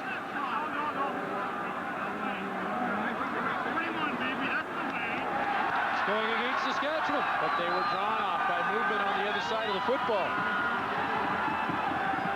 You know, we saw Tony Marciano there. Wally Buono wanted to make the point yesterday that he deserves a lot of credit. There was a lot of criticism of Calgary after John Huffnagel left, and the Stamps went 0-3 to start the year. But this offense racked up some pretty good numbers. Really did. Number 2 offense in scoring, number 2 offense in yards, first in giving the football away. So they've done some good things offensively this season under Tony Marciano. And now it's first and goal from the 4. Terry Vaughn lines up in the backfield. And now he'll go in motion to the right. 6 receivers out. Dickenson into the end zone. No good. Anderson the catch, and apparently didn't get a foot down. Well, well-designed play here into the short side of the field. Both Anderson and Vaughn are going to come out of the backfield, the short side for Wally Buono's team. Just the little pick play, you'll see Anderson's going to free up along the side. Let's see if he was able to keep his feet in. No solid call by the official. Foot was on the white line, but a little pick play. Anderson got free of the linebacker coverage. Ball just a little too tall for him. 2nd and goal.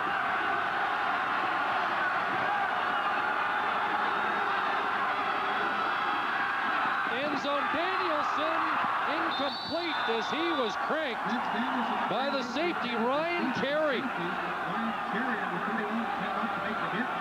So the Saskatchewan defense with a big stand. I don't know that Vince sees this football when it comes out on him. I think he sees the safety coming in to hit him. Let's see if he's looking for the football. Oh, the ball goes right through his hands. Well thrown ball from Dickenson. Danielson just didn't handle it. Big hit by Ryan Carey out of Acadia. 2nd year with the Riders. Originally drafted by Winnipeg. And now McLaughlin. Would you put anything on here, or does Calgary need the points? Take the 3. They're going to take the 3, and it's 17-6. So Calgary gets a field goal on the opening drive of the 2nd half. Reinbold, I know how much you like Dave Dickenson and his leadership qualities. Well, you know, David at CMR High School in Great Falls, Montana, and then at the University of Montana won championships at both those places. Never lost a high school game. The kid's not going to panic. He's been through this before. In the championship game against Marshall at Montana, led his team with no time on the clock for a drive to score. They're fine. Both coaches are doing a great job of coaching, but Calgary just got to settle down and play their game. What do you say to a team at halftime that's lost its starting quarterback? Well, I think the thing that Wally will do a great job of is not panicking and just understand that, hey, we're going to win. There's 3 phases of the game. We'll win in the kicking game. We'll win on defense, and we'll give Dave a chance. I think going to the empty stuff, the shotgun stuff, forces the defense to show its hand, makes the young quarterback's job a lot easier. Well, from what he's seen already, Chris, Wally Bono must be happy knowing that his team is in good hands with Dave Dickenson. Wally Bono felt that his team was better offensively, better on special teams, and maybe a saw-off defensively, but you just saw another great return by Shannon Baker, and right now Saskatchewan is outplaying Calgary in a lot of ways. Reggie Slack over the middle, and he has another reception by Narcisse, but he put the ball on the carpet, and what's the call this time?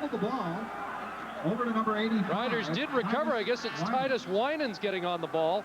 That the 10th consecutive completion by Reggie Slack, who ended the first half 9 for 9. Well, with the field goal by the offensive unit, this defense is going to come out ready to play. It's a good throw. Narcisse squeezes the ball, but Al Jordan breaks it out of there, and Winans saves the fumble. So Saskatchewan right back into Calgary territory at the 45. Fake to Saunders.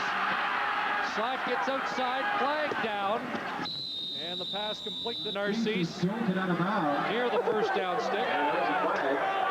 9-yard pickup for Narcisse, but again a flag. And it looks like this is coming back.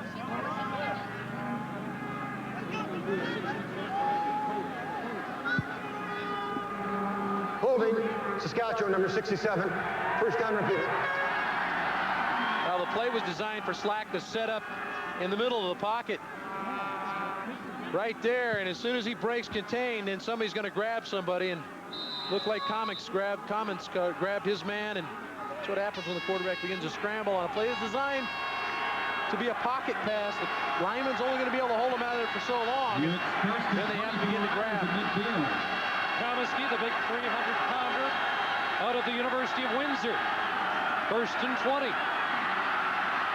Slack, lots of time, and a wide open receiver over the middle. That's Winans, and he signals the first down. Titus Winans played under Jeff Tedford, a former Calgary quarterback at Fresno State. And a 26-yard pickup. Well, it's a zone coverage, and this man's going to break inside.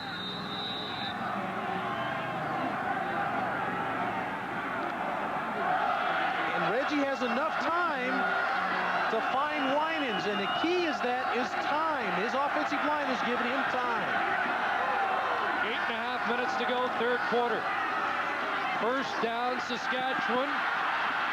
Slack in trouble, and they're going to call him for grounding. Donald Narcisse is right there. He threw it in front of Narcisse, just a couple of yards in front of him, and I'm a little surprised that that flag was thrown. I think they're going to wave it off. No infraction on the play. Second down. And you have to credit the other officials around Ken Lazar, because Ken's watching the quarterback. His job is to take care of the quarterback. Quarterback breaks contain. Now he's looking for a late hit or something. All of a sudden the ball comes at her and he doesn't see a receiver anywhere near it. But the other officials saw that Don Narcisse was right there, came over to Ken Lazar. They straightened it out. Good officiating. That ends a string of completions for Reggie Slack. And it's 2nd and 10. Saunders draw play, not going anywhere. And at the 27, they'll put it in position for a McCallum field goal attempt. Marvin Coleman got an arm on him. Andre Johnson, number 51. Now the draw play is a feast or famine play, and this time they get nothing out of it. 2-yard gain. If he creases everybody and runs for a touchdown or picks up the first down, then Coach Daly and Gary Hoffman, the offensive coordinator right there, looked like geniuses. But in my mind, I was a little bit conservative. I thought that they should have thrown the football there. I would have wanted to throw the football, and I would bet that Reggie Slack would have liked to also there. Paul McCallum, number 4, attempting a 35-yard So field goal. McCallum will try to counter the McLaughlin field goal to open the second half.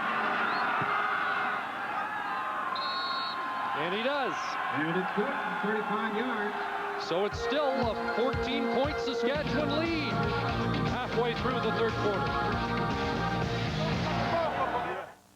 St. Philippe Gagnon, Wednesday, November 5th, 8 p.m. Tickets on sale now.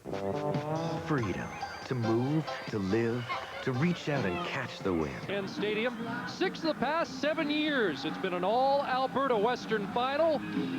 And the Saskatchewan Roughriders trying to change that. Hey, next week, next Saturday, horse racing's richest day, the Breeders' Cup. Join Brian Williams and Jim Bannon for the Breeders' Cup, 1:30 Eastern, 10:30 on the West Coast. JP Esquerdo over the 40 to the 43-yard line. 13-yard kickoff return, and Dave Dickenson, a promising opening drive in the second half, and now goes back to work. They're going to have to get in the end zone sooner or later, Dave. Yeah, I thought he had a good drive in the first drive of the second half. Actually had a ball right on the money to Danielson that he couldn't come up with in the end zone, but he's getting good field position. He's not locked in on his end of the field, all the way out to the 43-yard line with a good return by JP Esquerdo. So now he's got some room to operate. We got Bobby Jurison. Gear up the defense.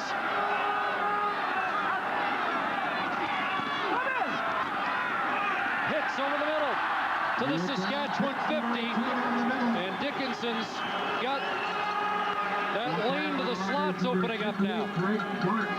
And the lane is created, Chris, as you alluded to, by the offensive line. The offensive line keeping the defenders out of his face. Dave can now see. And Alan Pitts understands zone as well as any receiver in this league. Finds the crease. Dickinson puts it on him.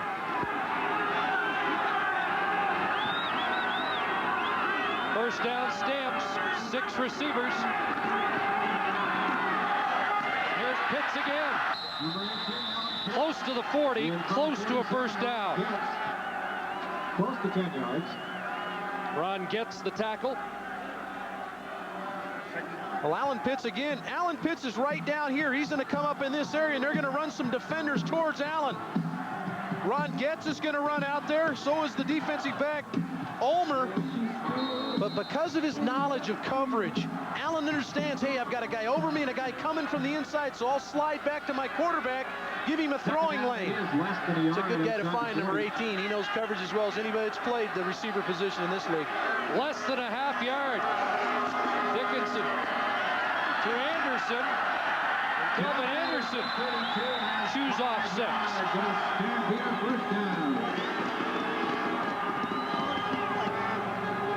Well, the running game and the passing game work hand in hand. If the passing game begins to work, now they start flooding people out to cover people. Now there's not enough people up to stop the run.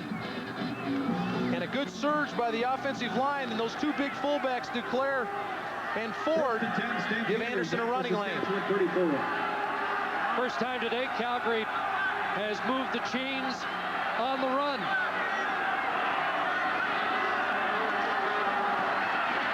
Dickenson in trouble, now got it away. J.P. Escuerdo still going, down to the 15.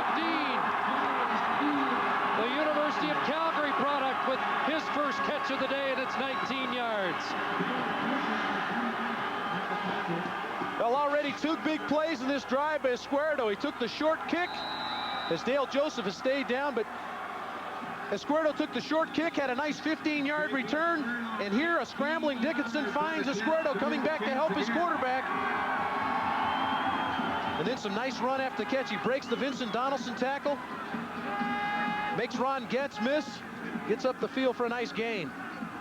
Escuerdo is one of those guys that follows the Grey Cup around. He has 3 rings, 2 with Toronto and 1 with Edmonton. And there's Dale Joseph getting attention.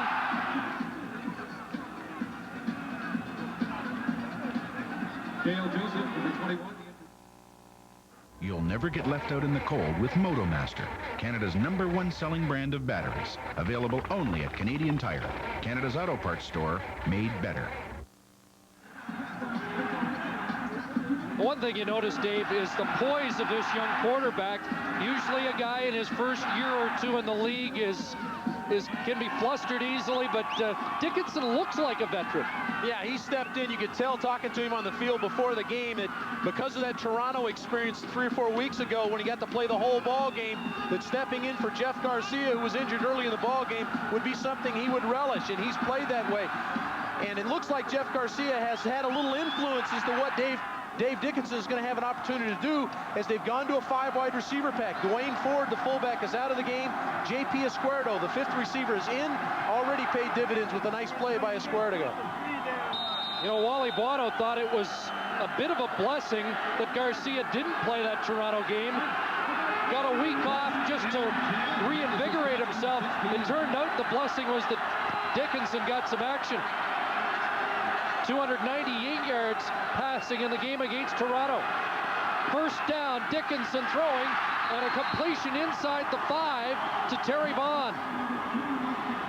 And it's another first down as Gary Rogers got caught up in a little discussion. Terry Vaughn's right up here. He's going to run the curl route for his quarterback. It's man coverage, Vaughn one-on-one, and the ball's well thrown to the outside shoulder. Donaldson has no shot to knock it down. Dickenson playing at a different level right now. Jason Mallett checked in for Dale Joseph.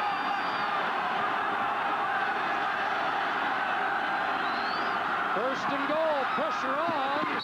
A completion to Anderson. All he got was a yard, maybe a couple on the play. Now Dickenson signaled to the coaches on the sideline, and Anderson got him down to the 2-yard line. They're actually on the 3 after the completion. As a quarterback, you always embellish those situations so you get another shot, right?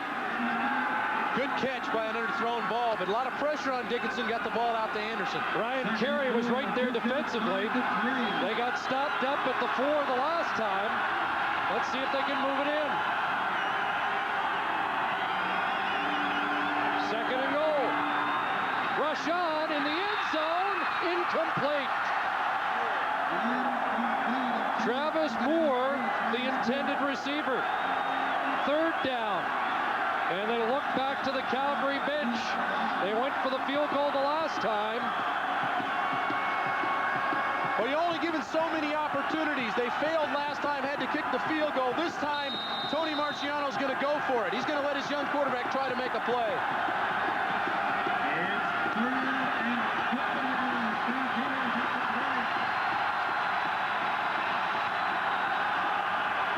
A pivotal play in the game. Third and goal. Here comes the rush. Touchdown. Vince Danielson.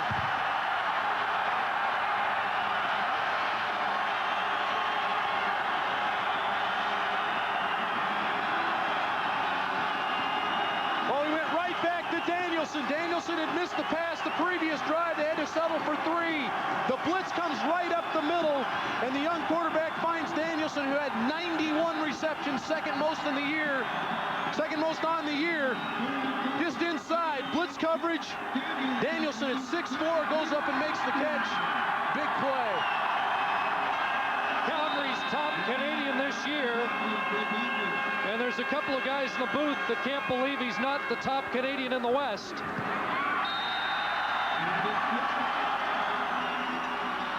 It's the 2013 game as Danielson and the Stamps get back in it. The drive is alive with Ford Rangers Touchdown Drive Sweepstakes. There's still time to call and name the 2 CFL teams that will meet in this year's championship. You could win tickets to the big game at a redesigned 98 Ford Ranger. One tough customer. The Touchdown Drive Sweepstakes. Call now. In a genetically controlled future, life expectancy 30.2 years. The world will be divided between the ones who belong and the ones who don't. Invalid. They are going to find me.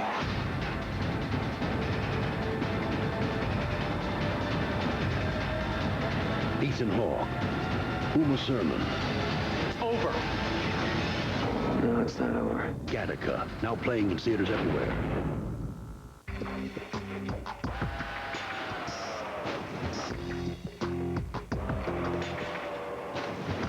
In the world of small business, things can get rough. Really rough. Especially when it comes to your cash flow. Introducing the TD Venture line of credit Visa card. The cash your business needs when you need it. TD, we're here to help make it easier. The drive is alive with Ford Rangers Touchdown Drive Sweepstakes. There's still time to call and name the 2 CFL teams that will meet in this year's championship. You could win tickets to the big game at a redesigned 98 Ford Ranger. One tough customer. The Touchdown Drive Sweepstakes. Call now. Vince Danielson eased the loss of Dave Sapunjas in Calgary this year with a brilliant season. There's the 2 linebackers. That's Ron Getz. That's Greg Clark. They're blitzing. Nobody in the middle field. Dickenson reads it. Puts it right on Danielson for the touchdown. 7-point game. Here's Titus Winans. And Winans up to the 33. And Markley with Jeff Reinbold. Jeff, just before that huge third down gamble, you were saying go for the field goal. What do you think of that decision? I wouldn't have done that, but I'll tell you what, that shows me an awful lot about Wally. He's got tremendous confidence in his football team. Now you feel the energy in the stadium. It's an all or nothing shot, but credit Wally, he did it. Now Greg Marshall's got to come back as the defensive coordinator and put a scheme together to stop the 5- and 6-man package that you're seeing out of Calgary. This is what it's all about. Great coaching in the playoffs. Back-to-back drives for the Stamps and lots of guts. Chris? I like the call only because if it doesn't work, you've still got the other team backed up. But the bottom line was Calgary needed a score, and they got one. Here's Saunders on the option pitch. Trying to turn the corner up to the 42. And that will be close to a first down. And good idea by Reggie Slack. Come right back and get Mike Saunders involved in the game. This is an option. This is the fake inside to Danielson. Get Saunders on the corner. Marvin Pope had gotten pulled in by the fake. Saunders gets to the corner and picks up almost a first down. And he's just short. Canadian Airlines, the way you want to fly.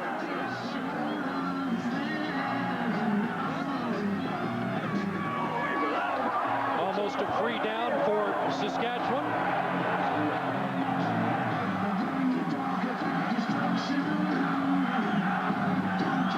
Well, they've got to know their short yardage pack if Saunders is on the sidelines. That means the big crew is in the game, which takes a lot of your big play opportunities away. If you're going to play fake and throw the football down the field, expect them just to pound this one straight ahead to pick up the first down, move the chains.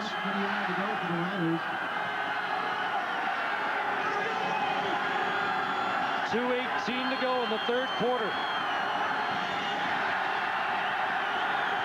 A touchdown separating these two teams in the Western Semi.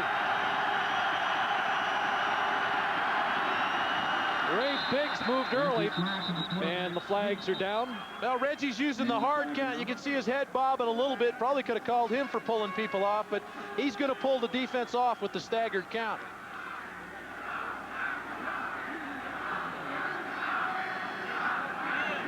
Watch Reggie's head. Let's see if he bobs his head.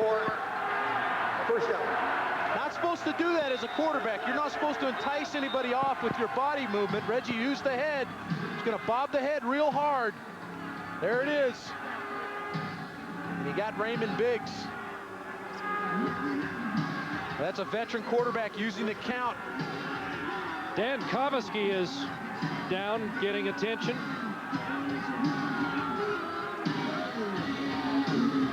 The rookie on this offensive line, and it has held up nicely today. Young group put together here. Rookies at both guard positions. Well, what's happened is their offense has changed a little bit from last week. They're not keeping both their backs in all the time to block. Now they're spreading the field a little bit, declaring the rushers for their offensive line. Ben Fairbrother will come in and take Comiskey's place. But they've declared things a little bit more up front for that offensive group, and they've played well up front, sorting out the run game and the passing game. There's Ben Fairbrother, and a little conflict of interest Roger Reinson was telling us about today. Fairbrother lives in the basement at the Reinson household in Regina. There's Roger, former Regina Ram. Yeah, he thought about throwing him out of the house for a week for this game before he was able to come back, but at least raise the rent. Yeah.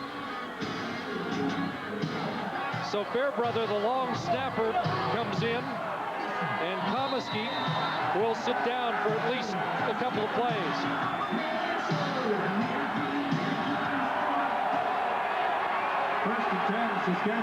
First down for the Green Riders. The Saskatchewan 47. They fake the counter, and Slack gets outside, and Reggie runs for the first down.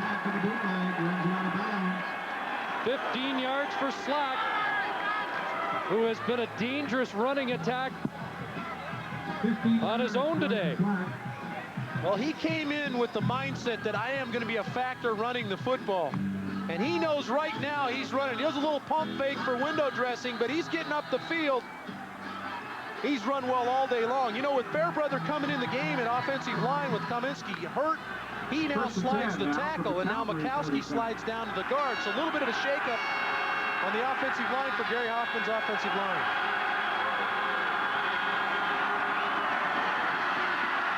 Now Slack looks deep, wide open, Curtis Mayfield. Mayfield. Had he kept his feet, might have scored. 30 yards on the catch for the Superfly, who got tangled up on his own. Your receiver's right in here. He's going to run across the field versus man coverage.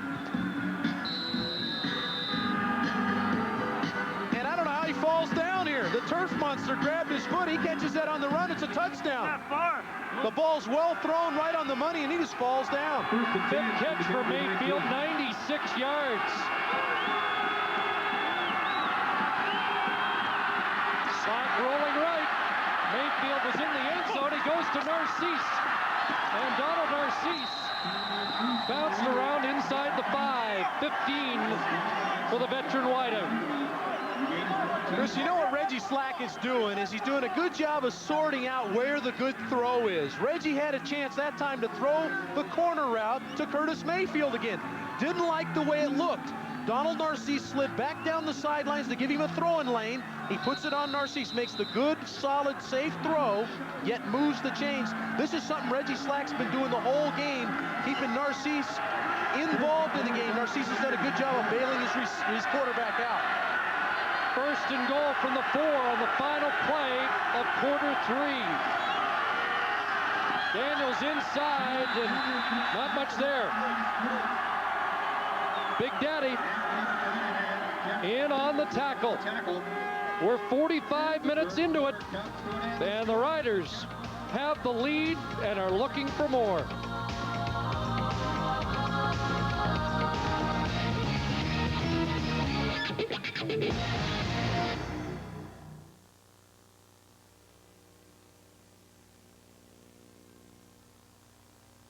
The football playoffs are here.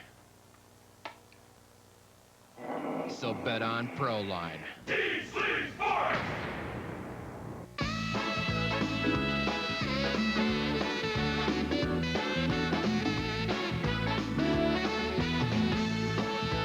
Feel the effortless performance.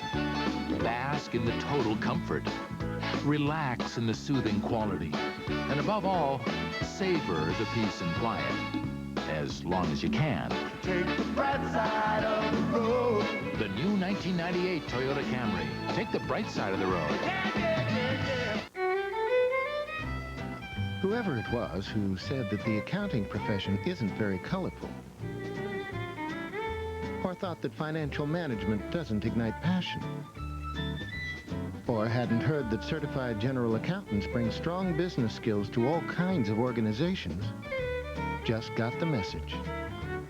Just 13 of over 25,000 certified general accountants. We're the name brand for business in Canada.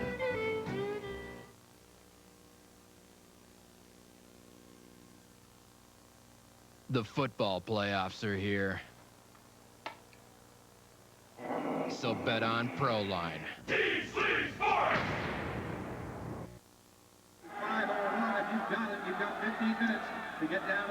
That's Cal Murphy.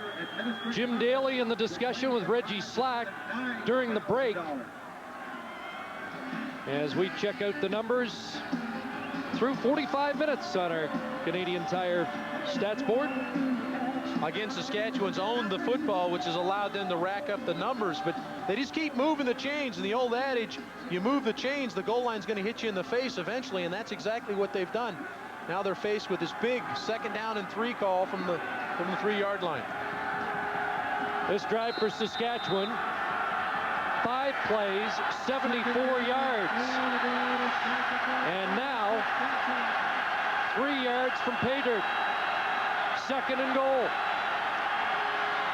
Slack on his own, now flips, Saunders, touchdown!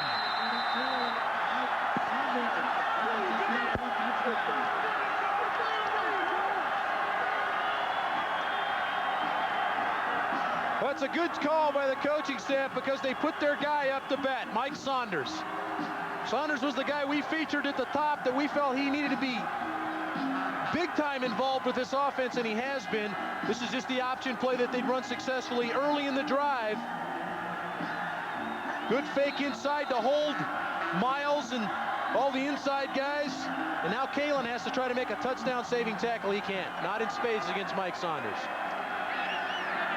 So the Saskatchewan Roughriders answer right back after the Stampeder touchdown. McCallum adds the point after, and it's a 14-point lead again. Mark? Well, Chris, despite Calgary's field goal and touchdown in the 3rd quarter, as you mentioned, Saskatchewan has matched Jeff. A whole quarter of football has gone by, and Calgary is no further ahead. No closer, and that starts to work on you after a while. What do you got to do? You take a big 3rd down risk on the 4-yard line, punch the ball in. They come out and answer. I give Gary Hoffman a lot of credit. They put a little wrinkle in. They run the option. They had shown no option all season long. Put it in on the goal line. Great job of coaching, and every aspect of Saskatchewan, kicking game and defense, has risen to the occasion. All right, Jeff, and so Saskatchewan with probably a huge upset in the making with 1 quarter of football to go, Chris. Jim Daly's not taking this one to the bank yet, but is Jeff Reinbold just drinking water down there is what I want to know. Good option play. Drew everybody inside. Kalen probably has the pitch back in that situation, just was not able to get out there. Well designed, well run. Execution is what is a big part of offensive football. They out-executed Calgary's defense. Hey, Dave. Yes, sir. I just got to throw him a bone, you know what I'm saying? You know, Dave, I made a terrible mistake today talking with Mike Saunders. I thought he went to the same school as you, Iowa, but... No, you can't ever put me in the Iowa category. Iowa State. We hate the Hawkeyes. Yep, and Mike made sure I realized that because Iowa won yesterday. Apparently Iowa State didn't. Well, that's not a surprise. The last time Iowa State beat Iowa was in 1982, so I've lost a lot of money to Mike Saunders. Well, Dave Dickenson 58 yards. The margin is 14 as you take the field again, just as it was the last time you led your offense out. So we're going to test the mettle of Dickenson, the young quarterback, again. Starting from the 35. Looking for Danielson, who makes the catch. Todd McMillan there to limit the gain to maybe 5. Number 9, Todd McMillan on the coverage. Now, once again, the blitz. They're coming after Dickenson. They're trying to put the young guy in the kitchen and heat it up on him. Makes a good throw against blitz coverage here to Danielson. These are the kind of things he has to do. If they blitz him, get something positive out of the play. He does there. 2nd and 5. 6 receivers out. Here comes the blitz, and they get to him. Alexander burst through there. And a sack of Dave Dickenson. Loss of 13 yards. That's the first poor read by Dave Dickenson. They're going to zone things off. Travis Moore comes open underneath, and Dickenson does not see him. Travis Moore's going to come inside, and he's going to be open right here. And they don't see him. Wide open. Dickenson didn't find him. That would have extended the drive. Now the kid Alexander with the sack had 10 on the year, tied with Bobby Jurison for 4th in the CFL. Shannon Baker drops deep. Big play for the Saskatchewan defense. End over end punt, bouncing to Baker. Aldi Henry knocked the ball loose. Does Baker get on it? Calgary says they've got it. And they do. Aldi Henry stripping the ball away from Baker. And the Stamps get some breathing room.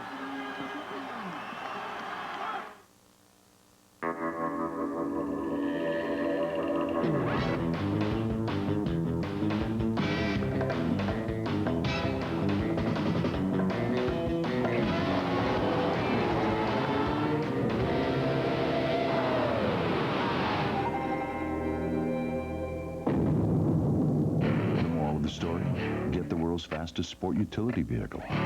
Introducing the new 245 horsepower Grand Cherokee 5.9 Limited. For over 50 years, the strength of United Way is its people.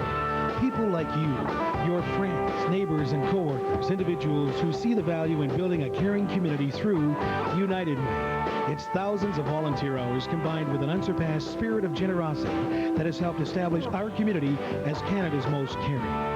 Taking care of each other through United Way is this community's proudest legacy. By making United Way your choice, we can build a caring community together. Daddy! On this critically acclaimed series, A New Beginning. He wants to move back from Los Angeles. You guys have settled here. Working to make a life. I need you to back me on this. Putting the pieces back together. Either he's bad or he's not. You and the kids have been holding your breath for 6 months now. They're trying to squeeze me out. I want you to bring the kids back to L.A. You are so selfish. We're gonna have a restaurant. What if nobody comes? The Black Harbor, Wednesday on CBC. What's up, Lansing? I love y'all. Well, it was yesterday. Wally Bono said Aldi Henry was quite a pickup. He's just got the ability to give our team a lift on special teams. He just did. Yeah, we talked about the grinders at halftime of the Eastern semifinal, and there's one of the grinders. Aldi Henry steps in and makes a play. That's the only time he gets to play is on special teams. He's made a big one for his team. At the Saskatchewan 35. 4 receivers go right for Calgary. Now they swing the ball that side. And Vaughn will throw to Esquerdo, and he couldn't come up with it. As the pass was delivered behind the intended receiver. Well, Terry Vaughn actually has 3 receivers in the pattern for him, and he tries to take a bigger chunk than he really needs. He underthrows J.P. Esquerdo, but he had Alan Pitts who just flashed to the screen wide open. I don't think Esquerdo expected him to throw the ball to him. 2nd and 10 at the 35. And Dave Dickenson saying, that's why I do all the throwing. 2nd and 10. over the middle, Danielson, and he'll have a first down at the 21. I don't know about you, Dave, but I thought Danielson jumped the gun and was offside. He got a great jump. Well, he certainly shot into the middle of the field, and his quarterback found him. He's working against Getz, and that's a mismatch. Getz is supposed to get the jam. McMillan, the nickelback there, supposed to cover him man coverage. Good read by the young quarterback to get his open receiver the ball over the middle. Well, he was a favorite target this year. 2 games in which he had 8 catches apiece. First down, Dickenson, incomplete. Going back to Esquerdo. Intended for JP Esquerdo, number 23, is incomplete. Eric Sutton was in coverage. Yeah, they're working on the young corner over there, Eric Sutton. Esquerdo was the target there. Good throw by Dickenson. He worked on the young guy, one-on-one coverage. They just didn't make it happen. Execution, big in this situation. Stamps in the hurry-up. 2nd and 10. Dickenson looking end zone, looking for Pitts. Touchdown!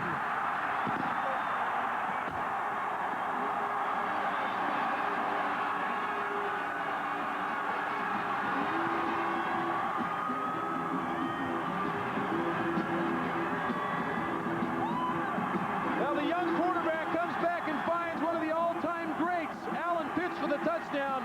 But the credit has to go to the offensive line. Dickenson held on to the ball a long time, allowed Pitts to work his route. Watch the offensive line battle up front. Give Dickenson holds, and then throws. And Pitts had broken behind Dale Joseph for the touchdown. McLaughlin adds the extra point. It's another 7-point Saskatchewan lead.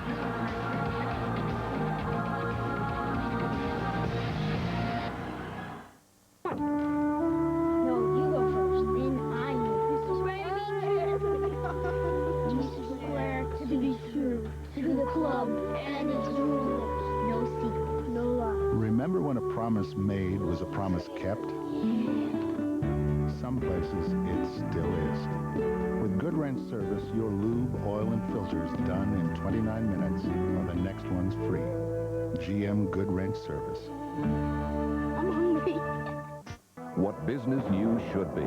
Business stories break every day. I look at the stories of successful entrepreneurs. I also look at the failures. Contract talks. I'm there when both sides are sitting down on the table trying to hammer out a deal. If it's GM in Toronto meeting at the Royal York, I was there and I'll be there the next time. These are people stories as well as dollars and cents. Watch Blake Roberts' Business File at 5:30 on CBC Television. Mondays, it's comics. So dig this. Ha, ha, staying alive, staying alive. An outstanding season of hilarious stand-up. Comics. Oh, yes. Make me look like a geek. Make an impression. Well, honorable member, I think Well, I know what you're thinking. I know what you're all thinking. I think you've been punished. Dysfunctional family viewing. How do you want to pay for that? It's a bargain. Monday nights on CBC. Comedy night, not reality night. Dave, Alan Pitts gets the credit, but the Big Chill comes up with a big play. And it's second effort. Freddie Childress sets up this touchdown pass by his second effort. This is Fred Childress. Now watch him. He's working against Kropke, pushes Kropke off. Now watch him dive. Gives his quarterback just an extra count to find Pitts for the touchdown. 5th career playoff touchdown for Alan Pitts. They fake the reverse, and Winans, who has great speed, upended at the 34-yard line.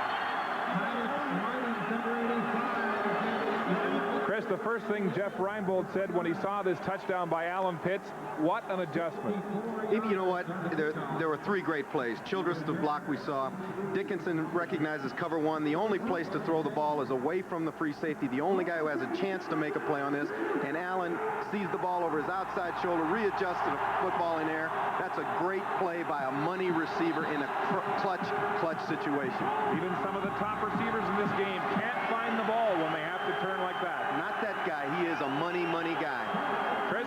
4th all-time in catches, guys. 3rd in yards, 2nd in touchdowns. He has them within a major score, but Calgary's got to find a way to stop Reggie Slack, and that's a good start. Al Jordan with the knockdown, as this Calgary defense has got to come up big. They really do. I'm going to bail out our new broadcast partner downstairs. You referred to cover 1. What cover 1 is a free safety in the middle field playing zone, man everywhere else. That's exactly what Calgary played on that play. The corner dives in and tips the ball out. There's a center fielder, a free safety in the middle of the field. Ryan Carey was that safety on the touchdown. The adjustment was pitched to the outside versus man coverage. Dickenson completed it. Good call by the coach downstairs.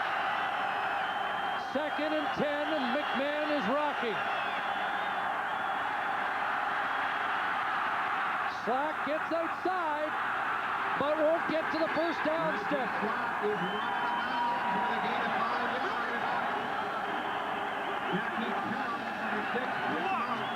Jackie Kellogg moved up and wouldn't let Reggie Slack turn the corner. Late season addition to the Samsic that Kellogg really solidifies their defense. Well, it's an umbrella coverage. They're just going to lock everything underneath. Zone coverage. Everything stays underneath. Reggie can't find anybody. Now they rally to the football and knock him out of bounds short of the first down. Good punt by McCallum. Coleman. Up to the 40. Gary Rogers, the tackle. You don't even know what make it is. You're about to choose a car on the basis of a glimpse, a turn of the head, a shimmer of metal that captures your eye. Fortunately, that car is the all-new Mazda 626. The all-new Mazda 626. Retooled, refined, reborn. Here's Dave Dickenson going back to work, going back to Alan Pitts. And a first down, 12-yard pickup. Earlier today, the Alouettes advancing to the Eastern Final against the Toronto Argonauts. Als with a win over BC at Molson Stadium. There is Jeff Garcia on the sidelines, knocked out today. Alouettes and the Argos next Sunday in the East Final. We are still a long way from deciding who's going to Edmonton. First down, Kelvin Anderson, big hole. Gets the tackle, but Anderson to the Saskatchewan 48 has 9. Well, again, the different facets of your offense feed the other. Because the passing game is opened up, now more people are involved in trying to stop the pass. Anderson finds a nice crease up the middle and makes the hit, but not after a 9-yard pickup. One side feeds the other side. Passing game, running game. And the time of possession has flip-flopped in the second half. Now in Calgary's favor. 2nd and a yard. Anderson will get the first. Calvin Anderson. 8 minutes to play in regulation time. 58 on the tackle. It moves the sticks. First down, Stampeders. Kelvin Anderson pushes ahead and gets a first down behind Farrell Duclair there. But this is the point in time now where the game is coming down. Only 7:40 left, clock running. Dickenson has to take care of the football, move his team, but be careful against Greg Marshall's defense. Take care of the ball. Bobby Jurison calls the defensive formations for Saskatchewan. Dickenson going over the top, and it's over the head of Alan Pitts. Wide open. Second and 10. Well, the reason this play is disrupted is because Pitts gets jammed. Alan Pitts is right here. He's going to run up the seam, but he gets jammed right there. That disrupts the timing. You see the jam right there. That kind of disrupts the timing, and I don't know that Alan Pitts ever picked up the ball. I don't think he ever saw it. Second and 10 Stampeders at the Saskatchewan 46. Second and 10.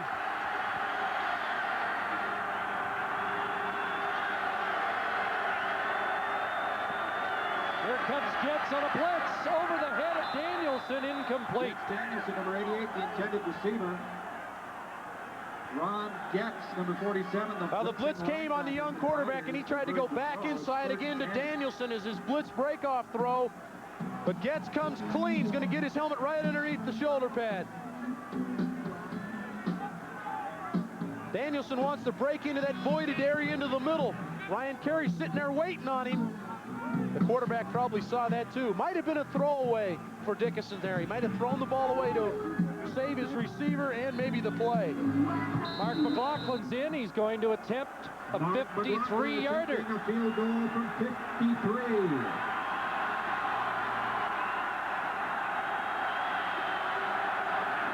Dickenson the holder, and McLaughlin misses. Shannon Baker in the end zone, and he will be wise to give up the single. So Calgary now gets the point that makes it 27-21. 6:39 to play here in the fourth quarter. The teachers' unions have called an illegal strike. What's in our plan to reform education that could possibly justify breaking the law? Asking teachers to spend a little more time with their students? Putting an end to larger class sizes? Standardized, understandable report cards? Province-wide testing? I don't think so. We live in a law-abiding society. Breaking the law is not the right example. Let's put our children first.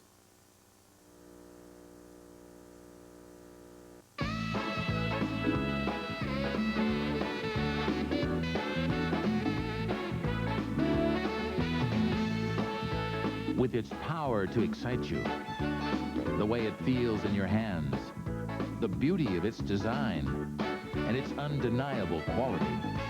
This may be the treasure you've been looking for. Take the bright side of the road. The new 1998 Toyota Camry.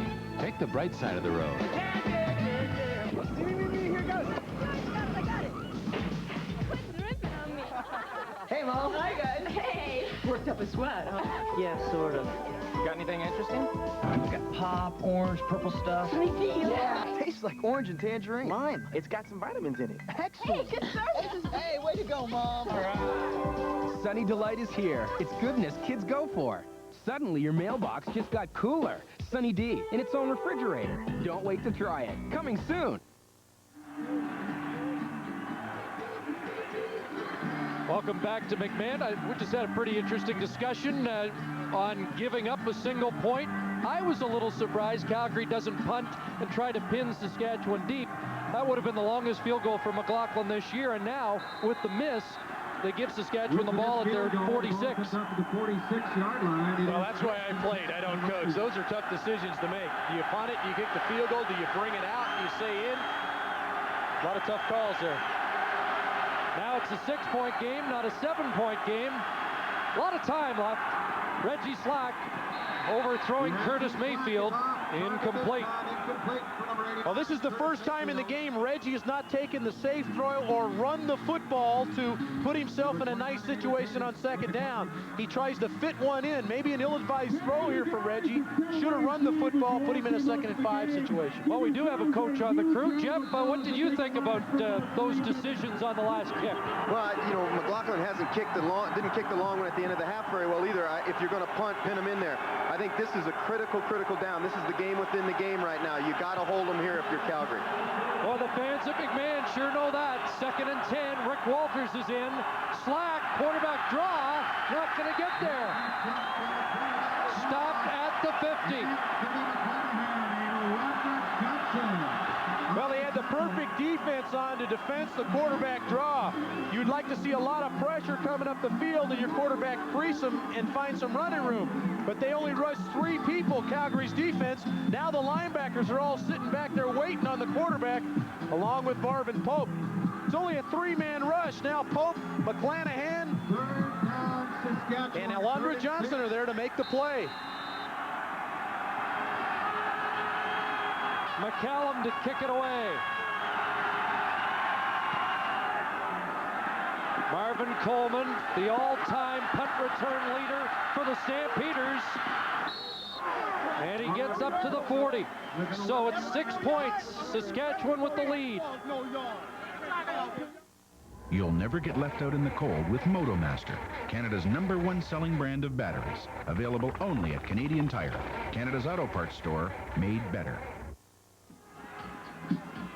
Spectacular early November day and an outstanding Western semifinal. I think what Saskatchewan has to guard against now is they felt like they could play with Calgary. I think they felt like they could win the ball game. They have to play to win, not to lose. So they have to continue to come after Dickenson.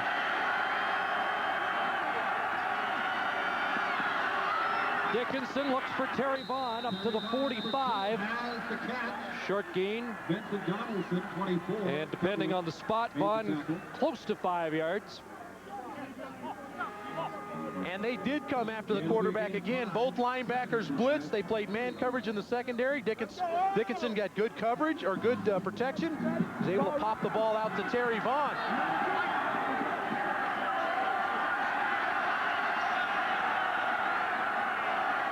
Second and 5 for the young quarterback. Pulls it down, goes the other way. Anderson, first down. Kelvin Anderson, big move, and he's inside the 40. 26 yards. Well, nice individual play first by Dickenson to find his running back underneath. And then Kelvin Anderson is going to make some nice moves. He's going to avoid Greg Clark, avoid another tackle by jumping over a defender there. But what I love about it, here comes Jay. It's right there, number 50, Jay McNeil, downfield, 25 yards to try to help his runner back extend that throw, extend that play. You've been hanging around Walby. You love the effort. First down, 5 receivers out. And now Anderson. Big Fred Childress in front, down to the 20. 19 more for Kelvin Anderson, who never got it established on the ground in the first half, and now 2 big back-to-back catches. Credit Tony Marciano. He pulls one out of the playbook here. This is a screen. Anderson floats, waits, now gets the ball, and there's Big Fred Childress, the Western nominee for offensive lineman of the year, out in front of his running back. You can always sense the emotion if the big boys are down the field playing. Thumbs up on the sideline. This is the best the Stamps have looked this afternoon for Wally Bono. Now Terry Vaughn twisting inside the 15. 6 for Vaughn. Tell you what, this second-year quarterback is very impressive and poised. Screen to the right side. Vaughn gets in behind some big offensive linemen, picks up a 5-yard gain. It's a well-called game by Tony Marciano right now. He knows he's got a young quarterback. He's giving his young quarterback some throws that he can complete. Second and 4. Rush on. Dickenson himself. Dave Dickenson, touchdown.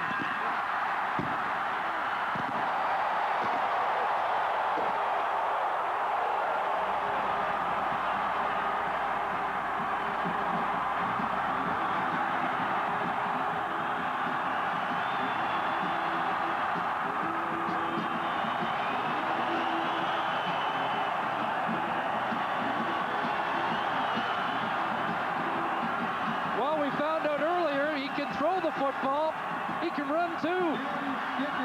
Certainly not the strength of Dave Dickinson's game, but he runs for not only his first playoff TD, but the first playoff of his first touchdown of his career. And what a huge one it is. We are tied pending the point after. And now the Stampeders have the lead. 2:45 to go. A dramatic Stampeder comeback, down by 14, now with the lead. No, you go first, then I move. Mr. Sweeney!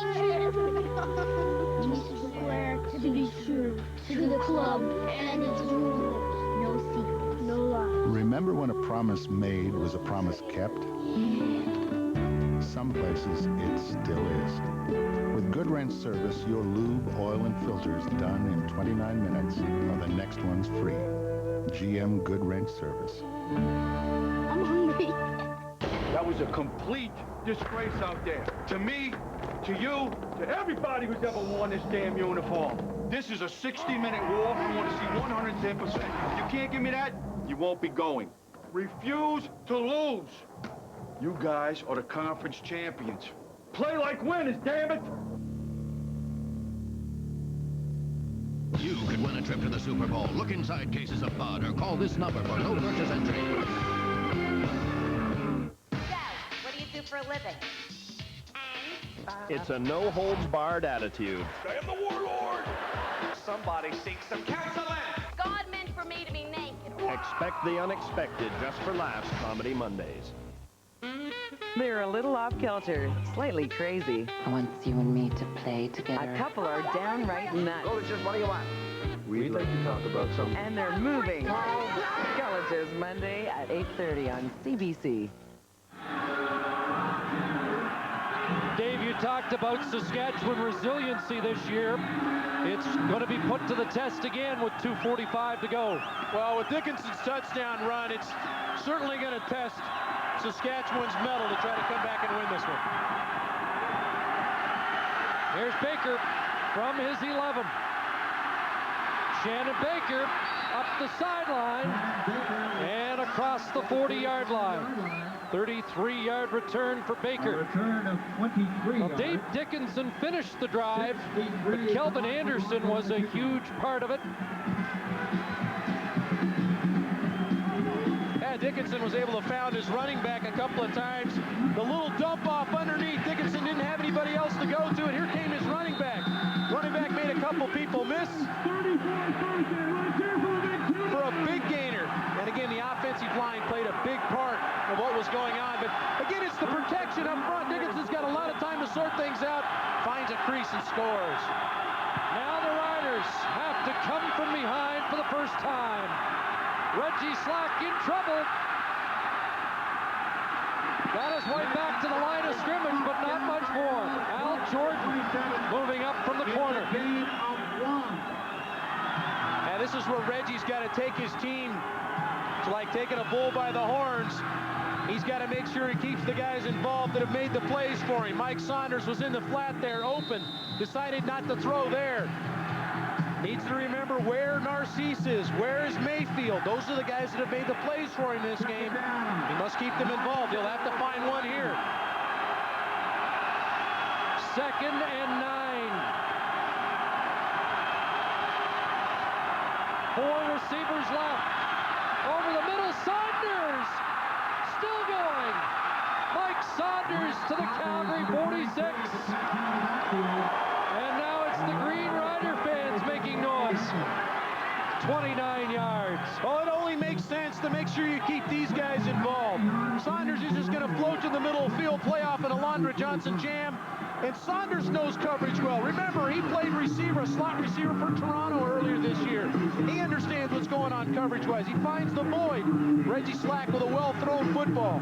And then Mike does what he does best, run with it.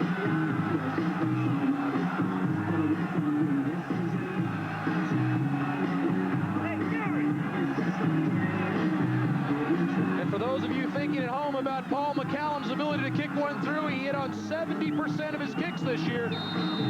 So he has the ability to make a 52 his longest. You know those Saskatchewan fans are wondering about that.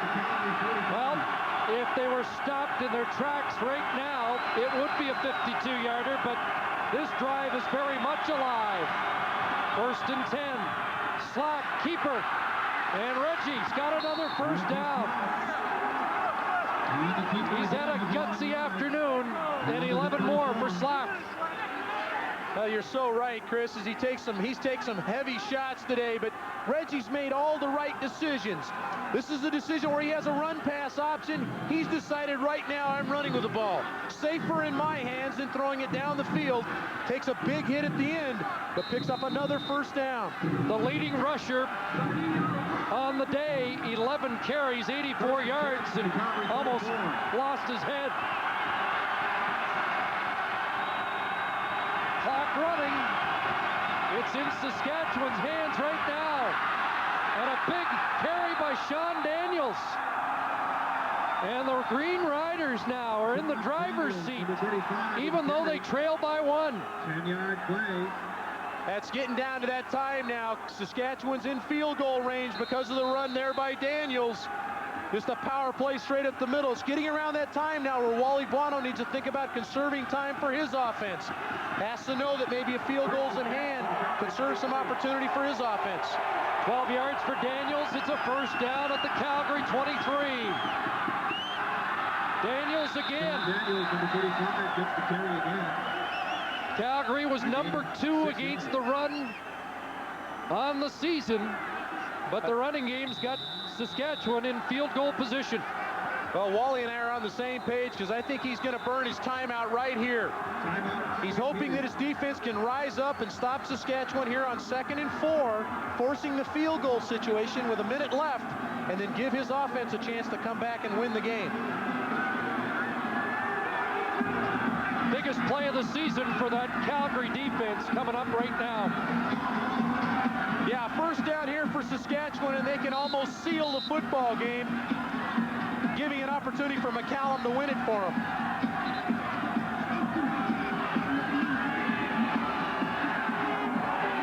McCallum may get a chance to be a hero, and it's the one message that has to be in the back of the Riders' minds is you can't put it on the carpet now, you can't turn it over, and that's something that's plagued them this year. And that's something Reggie probably mentioned in the huddle before this play. 1 minute to go. Keeper, Slack, and he'll score! Touchdown, Reggie Slack! Reggie Slack, number 17, with the Saskatchewan touchdown.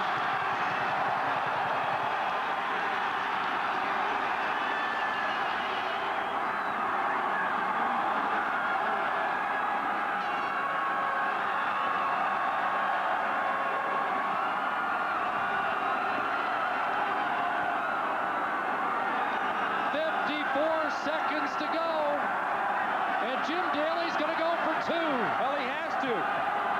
He has to go for 2 here.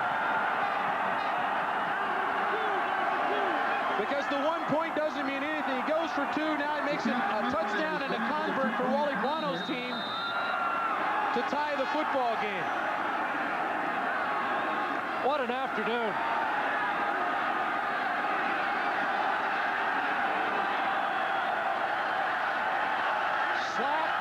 And the Riders going for the 2-point convert. Into the end zone, and it's picked off. They can return it. And Al Jordan may be on his way. Al Jordan is going to score. And this is 2 the other way, 115 yards.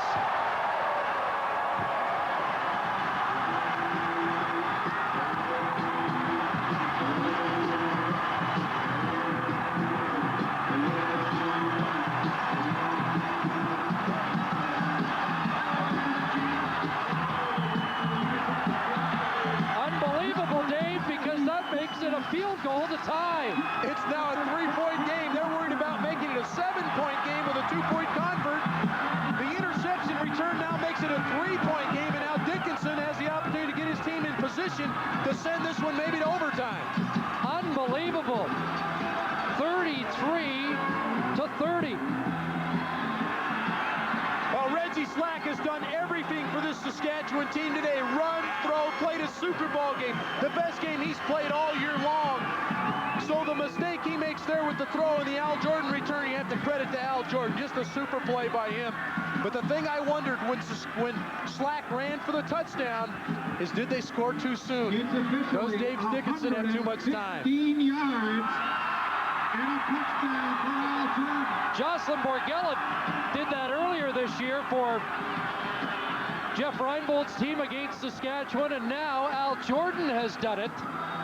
And it makes the job of Dave Dickenson a little easier, because now they're only a field goal behind, and no time ran off the clock. That might have been the longest play of the day, and it didn't cost them one tick. Well, we talked about the Grinders again at halftime of the Eastern Semi-Final. This is where they make their pay. They must make a big play on kickoff team to hold Calgary deep.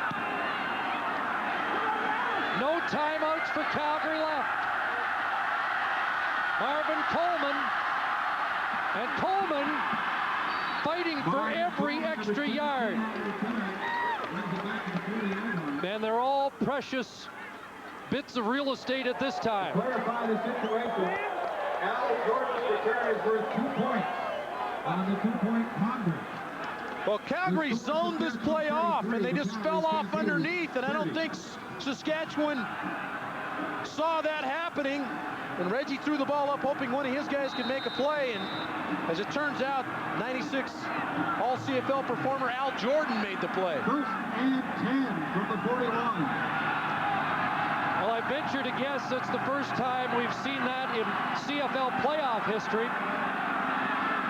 And now Dickenson looking downfield, and incomplete, bouncing the pass to an outlet man, Danielson. 40 seconds to go. A good call by Greg Marshall. He played a blanket coverage that time, meaning there was a lot of people into coverage, a lot of zone coverage down the field. Didn't give Dickenson the throw down the football field. Dave tried to dump the ball underneath, but because of some light pressure, incomplete. Well, what does Tony Marciano have in the Stampeder bag of tricks now? What a spot for Dave Dickenson. He couldn't have imagined this 3 hours ago. Long out, Kelvin Anderson one-on-one, trying to beat Donaldson, and now the rest of the Saskatchewan guard gets up there, 7 yards, and now it's 3rd down for Calgary, and still they need 3. I think the young quarterback made a good decision there. A bluff blitz fell off. He threw underneath. Now it's a manageable situation, 3rd and 3. Half minute to go. This could be the final offensive play of the season for the Calgary Stampeders. Dickenson, Danielson, it's over. Danielson can't hang on. Intended receiver incomplete.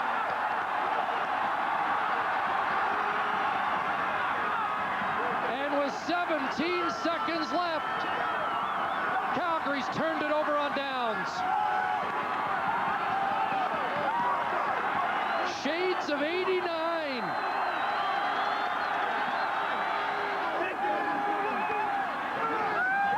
Well, Dickenson puts his guy up to bat. This is Danielson, caught 91 balls during the year, second most to Pinball Clemens, 122, but Danielson just can't come up with a throw that's a little too wide for him. And you really have to credit Saskatchewan. They've come in here under the gun after getting hammered last week, and they came with some resolve and have played super football on both sides of the ball.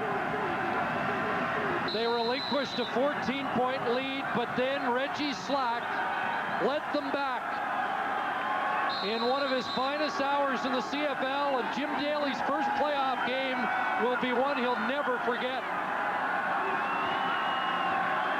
You don't think there's going to be any Green Rider fans in Edmonton next week, do you? There might be a couple. And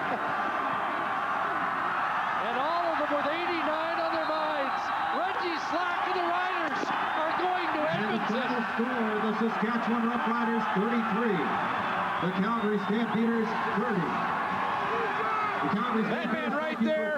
Please have a safe trip home. Well, Cal Murphy, he's got to be loving this after the drubbing they took in the playoffs last year. But you got to credit Reggie Slack.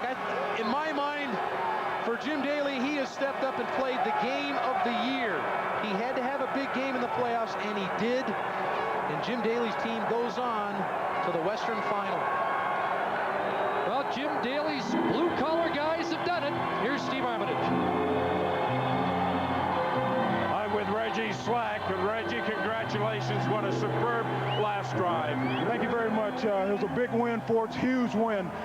Coming into this game, we felt like we had an opportunity if we came out and played with a lot of emotion. And we did just that today, and we got the victory from it.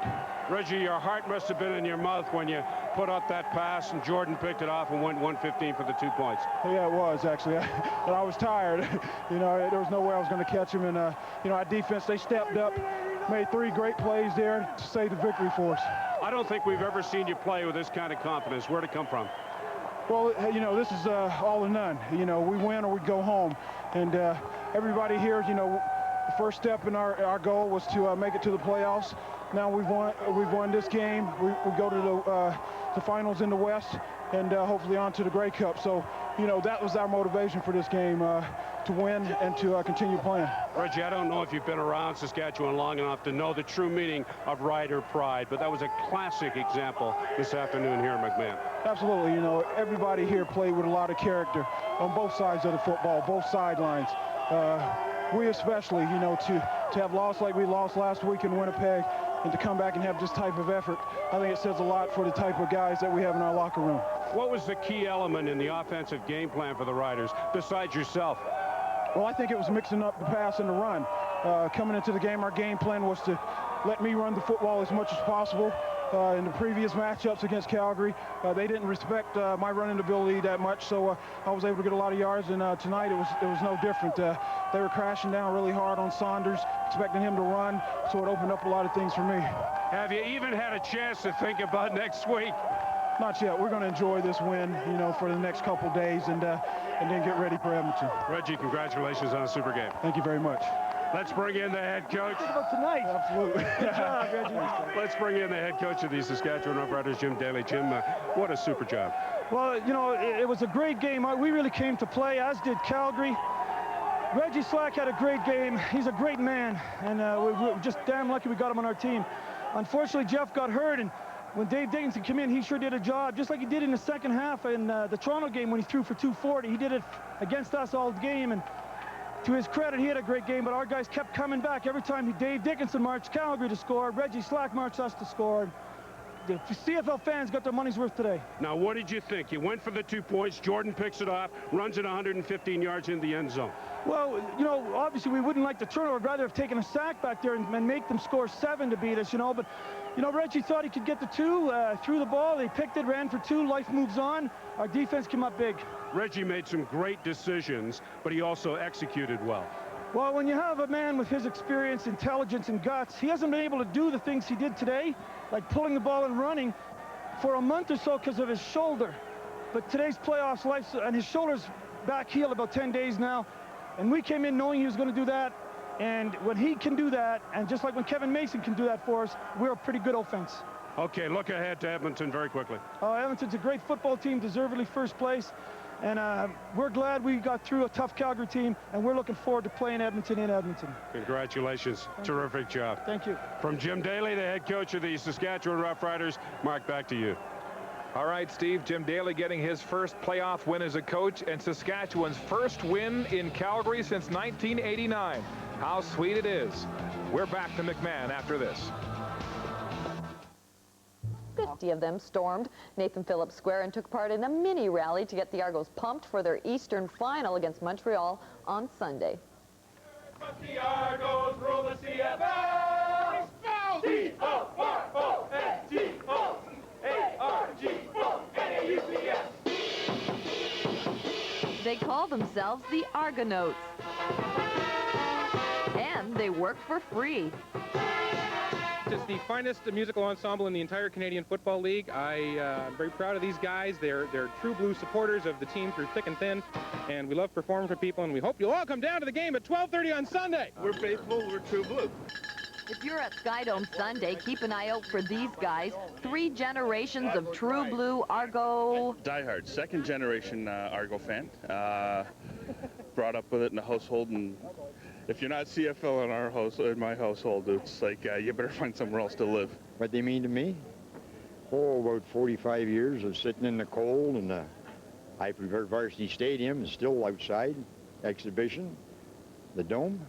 I can take it or leave it, but because the Argos are there, it's the only time I go down. We're only photographers, don't worry. Even the mayor, Barbara Hall, got in on the act. I'm planning on going to Edmonton and being there and cheering the Argos to their second Grey Cup in 2 years.